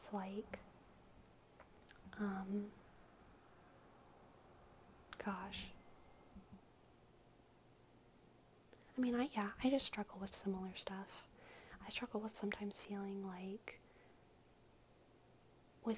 not always knowing, am I in love, or am I just happy, or am I just optimistic today?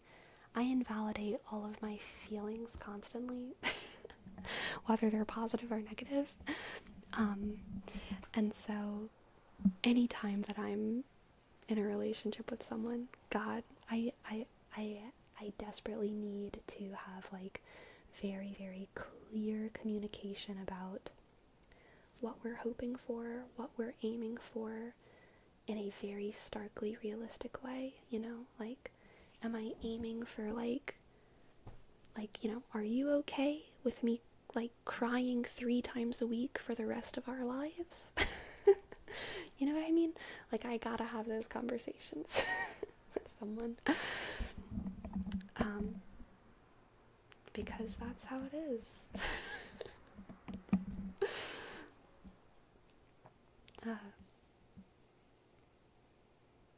Pain is always gonna be there. It's just about, like, making sure you know what you're opting into. Recently my leg day was mid. Could have pushed harder, but with the small injury didn't want to aggravate it. Yesterday was a yaya day, aka test day. Hit a PR on the incline bench and got a massive pump. Nice, McJake. Super exciting. Like, I'm sorry for not being able to provide everything you want or need. Yeah, totally. Less thinking sleepy. I wish, Neatrix. I wish. 3 times a week, not bad.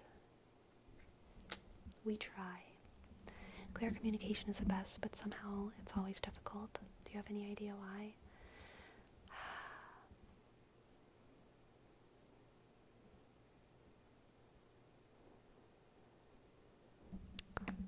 I think clear communication is always hard because we are just always going to be afraid of one another, at least a little bit.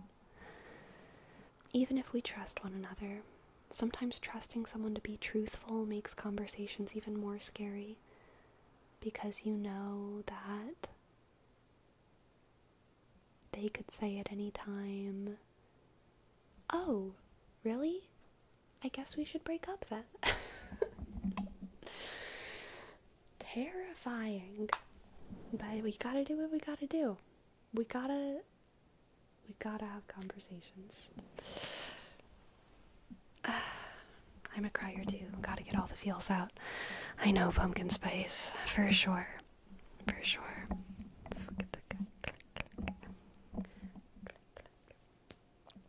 I've been with 3 times a dayers before. Damn. Don't be afraid. Too afraid to disappoint. Don't be a people pleaser. You'll end up packing stuff and not talking about stuff. Yeah, I agree. Today was back day. Nice. So I deadlifted 405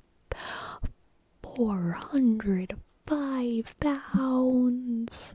1 set of 3. And then I went to a heavy lat pull down. 3x12. Chest supported high rows 3x12 and assisted pull-ups 3x10. Only 40 pounds on support, which is awesome. Nice. Then dumbbell rear delt flies, skull crushers. I don't know what skull crushers are.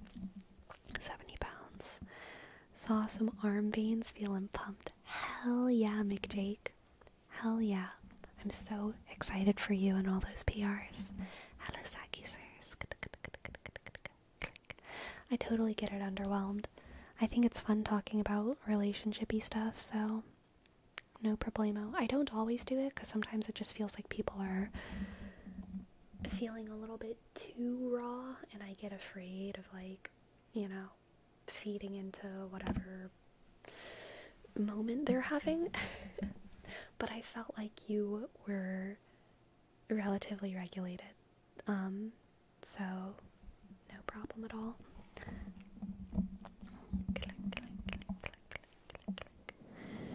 Yep, I feel that way. Sometimes it feels like you may show too much, and that could be an issue and scare away the other person. Personally, I wish that I could be a fully open book and for the other person to be comfortable to do the same. Yeah. How have your gym sessions been? My gym sessions have been so fun, McJake. Like, it's actually crazy. It's crazy how much fun it is now that my arm is better and I can do stuff. I'm just having so much fun. I'm doing a couple things. I don't want to say all of them for privacy reasons. Like, I'm doing a couple different, like, fitness things in my life. I'm surprised that going to the gym and just doing my own thing is actually the most fun of all of the things. I've been bouldering a little bit as well, and I really like bouldering, but, like, even that, like, I think it's even more fun to just go to the gym and lift stuff, which is so crazy. And I'm going, I guess this week is my 3rd week of going consistently. So, you know, I'm still like pretty new, but I feel like I'm gonna be going like at least 4 to 5 times a week because I'm just having so much fun there. Um, you have full range of motion. I do have full range of motion. It's I still have a little bit of pain depending on what I'm doing, especially if I'm putting all of my weight on it downward. Hanging from it is actually fine, but like backwards planks or um anything where it's like fully straight and I'm like pressing my weight down on it sometimes hurts a little. But I've been doing the tricep pull downs with the cable machine like you suggested, and it's fun. um and yeah, I've been hitting, I feel like now I don't think I'm really actually getting stronger yet because I'm still fairly new, right? But I feel like I'm just getting better at doing things. I feel like my form is improving, and so because of that I'm able to do like much higher. I feel like almost every time I go to the gym I'm able to like lift the weight on at least one thing, you know, one or two things from my previous days, which is very fun. The improvement is almost, it's like too much. I'm improving so much. I'm sure that will, I mean, not I'm sure, I know that will slow down. But it is very exciting to see a number go up, as they say. Big number go up. How's the barbell been feeling? It's been feeling good. I did leg day today, so I did do my barbell squats, and I don't know how much the bar weighs, so I don't know, I forgot, but I am able to put 30 pounds on it. 10, 10, yeah, 30 pounds total on the bar, and I do 3 sets of 10, and it's going well. I also enjoy when big number goes up, but instead of lifting weights, I play Balatro. Super fair. You think you already recovered and passed the progress you had before the arm injury? I don't know. I mean, with my legs, yes. With my arms are feeling just about the same as they did, for sure. This arm's gains are looking nice. I just got a little bit of a pump right now, probably, because I did rock climbing today, so my forearm is like crazy right now. My forearm doesn't usually like look this. I can see it. It's crazy.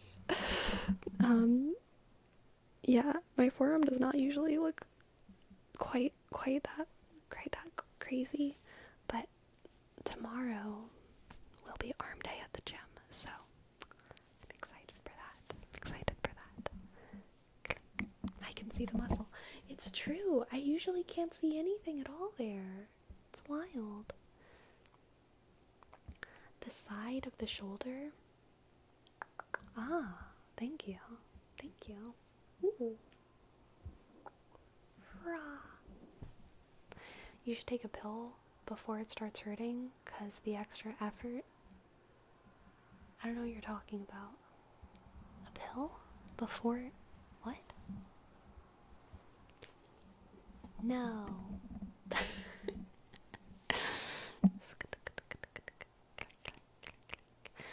But I was talking about yesterday, McJake, on arm day specifically, I do feel like my biggest limiting factor is my grip strength and my forearms.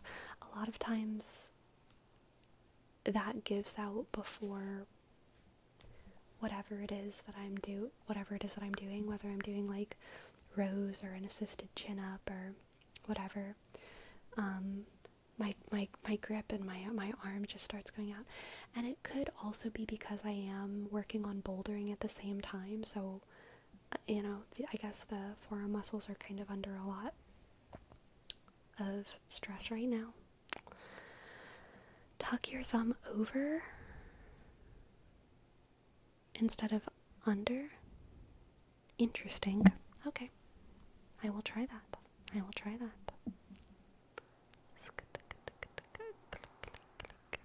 Oh, was that Joseka saying that I should, yeah, do steroids? That's hilarious. I don't need to do that.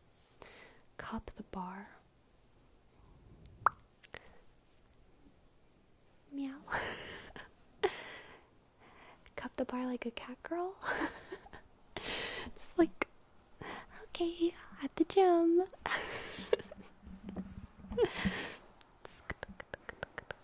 I'll bring the ears and everything.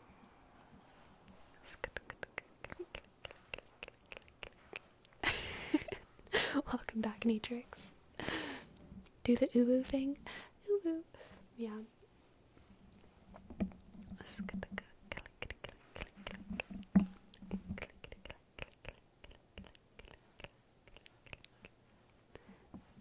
Oh yeah, I tried to do dead hangs, but they make me super lightheaded. I don't know why. They they just knock me out. They just knock my brain straight out. I feel like I'm dying. My vision starts disappearing whenever I do dead hangs. So then I just end up stopping because I'm like, I probably shouldn't do this.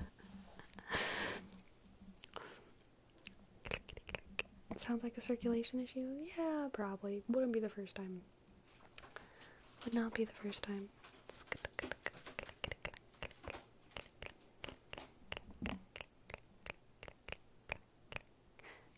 Click, click, click, click, click, click, click, click, click, click. Don't die, please, Sleepy. I won't. It would be super embarrassing to faint at the gym, so I would never risk it. Never in my life. Start feeling any fuzzy feeling, I'm out of there. I'm not fainting in front of a whole bunch of gym bros. Not how I want to go. Have you made a gym buddy yet? No, I have not.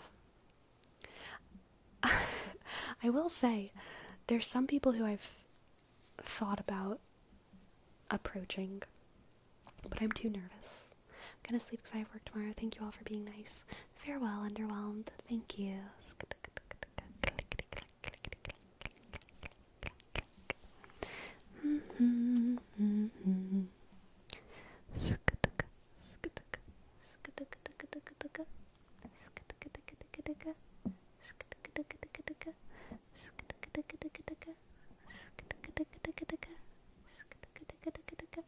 I will say, not to brag or anything, but usually when I'm at the gym, whenever I'm using any machine after guys, I always have to like put the pin at a much lower weight, you know what I mean?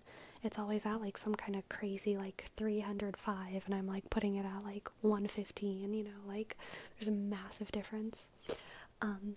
But solely the calf raise machine, I only, after guys, I usually only have to put it like 1 or 2 pins lighter. Makes me feel very good about myself. So you go to the gym and do everything by yourself? Yeah. Literally today my gym buddy texted me while I was on my phone to get off my phone and do my set. Very nice. Very nice, McJake. At some point you'll even have it even higher than them. That's the goal, okay? That's the goal.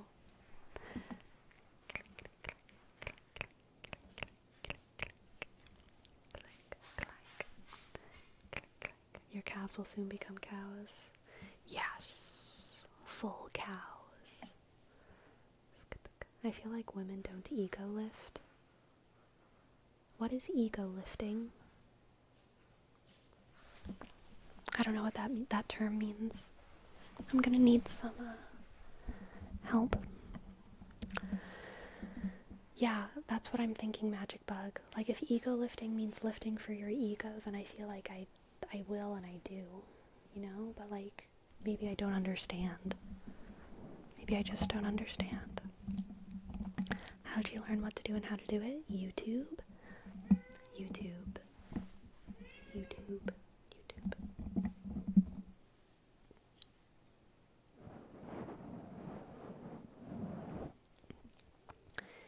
Ego lifting is using body English or any way to get the weight up without strict form. Oh, so it's like bad lifting.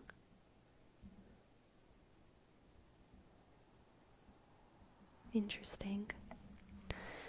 And you gotta say out loud, guys. What? Who left this machine? Wait for kids. That's what I'm thinking, Magic of Bug. Not bad. They get the weight up. Oh, just lifting for the sake of moving the weight or showing off? Interesting.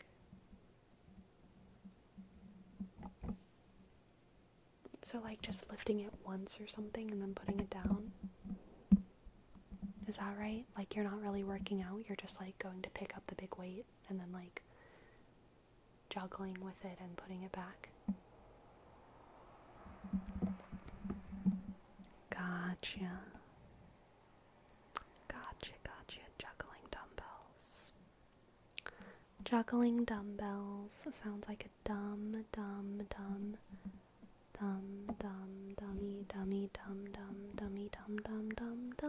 thing to do. But I can understand. After reps I do a little bit of an absurd weight once just to show I can. I usually try to start with an absurd weight, and then if I can't do it, I'm like, okay, I guess I'm not that strong yet. And then I put it down. Because at my head, I'm strongest at the beginning, right? So I'm like, I might as well try to do this really heavy thing. And then it's like, no, okay. I guess I can't. I'll go back to the normal weight.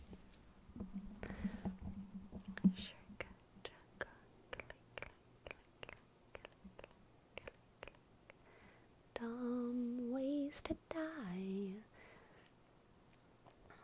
If you were to ego lift with your calves, how much do you think it would be your limit? I don't know. Everyone ego lifts, even if it's a small thing, like a cute guy or girl is next to you, so you add a little extra weight to show off. I feel like I don't understand what the difference is.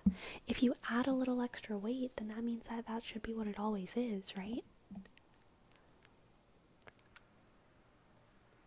Unless, well, okay, maybe not. I guess I see what you're saying. Like, if you can only do, like, 3 reps of it or whatever, then you probably shouldn't.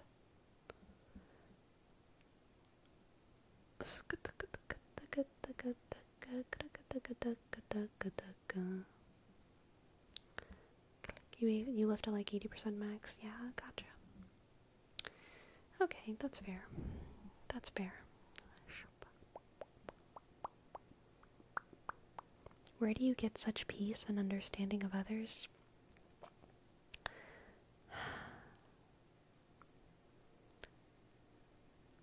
I watch Netflix reality TV shows like Love is Blind and The Ultimatum.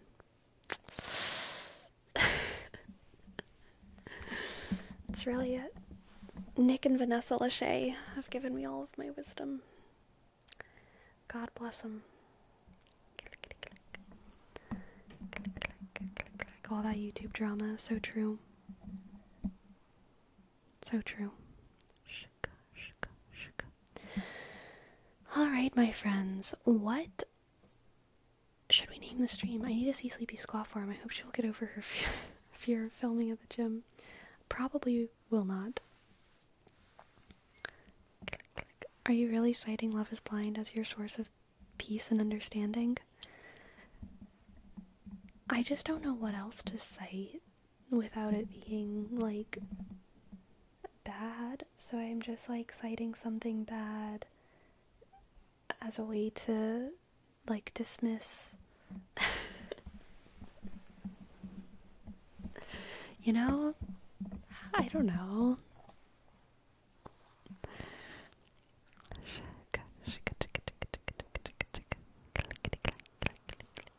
Clickety clack, click, click, clack, clack. Knowledge comes from anywhere. Exactly, Jose. It does.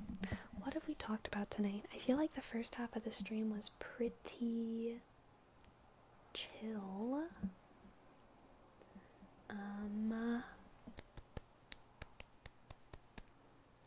We did talk a lot about names. Good names.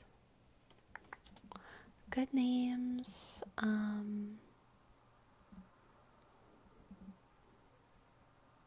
Corn.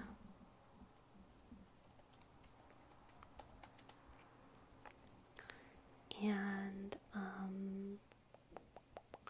good names, corn.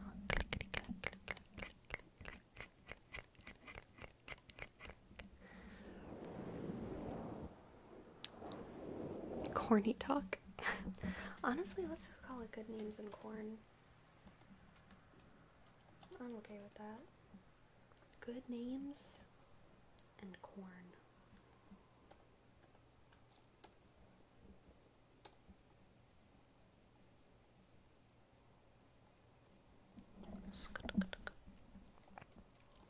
How's that?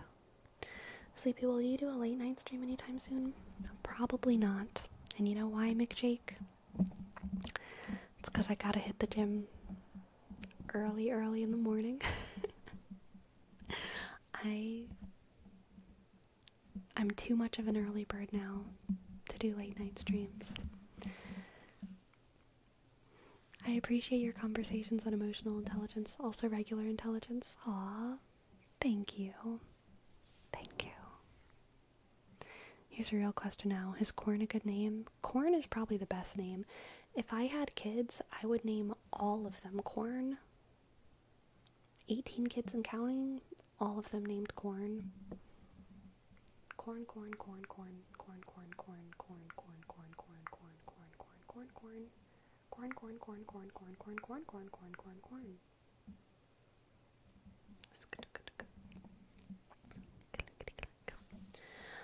Alright. Who we gonna read?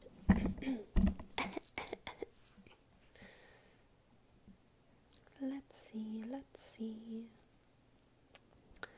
Chrissy is streaming.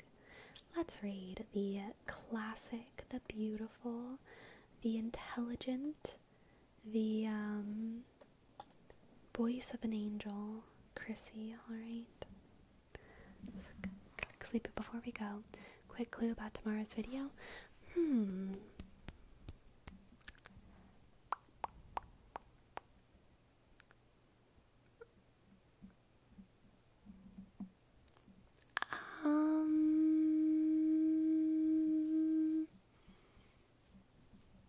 Help. That's it. That's your clue.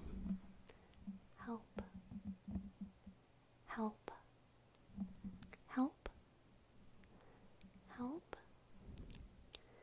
Help. Seder away from me. Oh my god, CEO. I'm putting that in a note. That's gonna. I hope I can make that video. Ugh. What a good pun. Help. Help, help. Sleepy, sleepy, sleepy, sleepy. Sleepy, sleepy, sleepy, sleepy, sleepy, sleepy, sleepy, sleepy, sleepy, sleepy, sleepy. Da da da da da da. Ba da bum, ba dum bum. Help, I need somebody help. So true, Jose. Clickety clack, click, click, clickety clack. Clickety clack, clickety clack, click, click, click, clack, click, clack, click, clack, click, clack. We've got 2 minutes, my friends. I want to say I've had a lovely time with you all. I was very tired today. I had a really good day today, but I was also really tired before stream. I took like a 20-minute nap watching a Caroline Easom ASMR video, and I knew that I would have a good time streaming, but I was also like, I need to wake myself up because I'm tired as heck. And I've had such a lovely time with you all, as I always do. And I'm so excited for more streams in the future. It is a good kind of tiredness. I feel very happy right now. There's a lot of things to be excited about. And I have y'all to thank for that, so thank you. Thank you a million times. Can you please say McJake? You're going to get a purple this raid. McJake, McJake, McJake, McJake. A McJake, a McJake, a McJake. And Pingu, thank you for your prime. P, click, I, dot, ask, G, click, U, 1, 6. Thank you, thank you, thank you, thank you, thank you, thank you. Yes, it is time. Good night, everyone. Good night, good night. Sleep well, sleep well. Sleepy, sleepy, sleepy, sleepy, sleepy, sleepy, sleepy.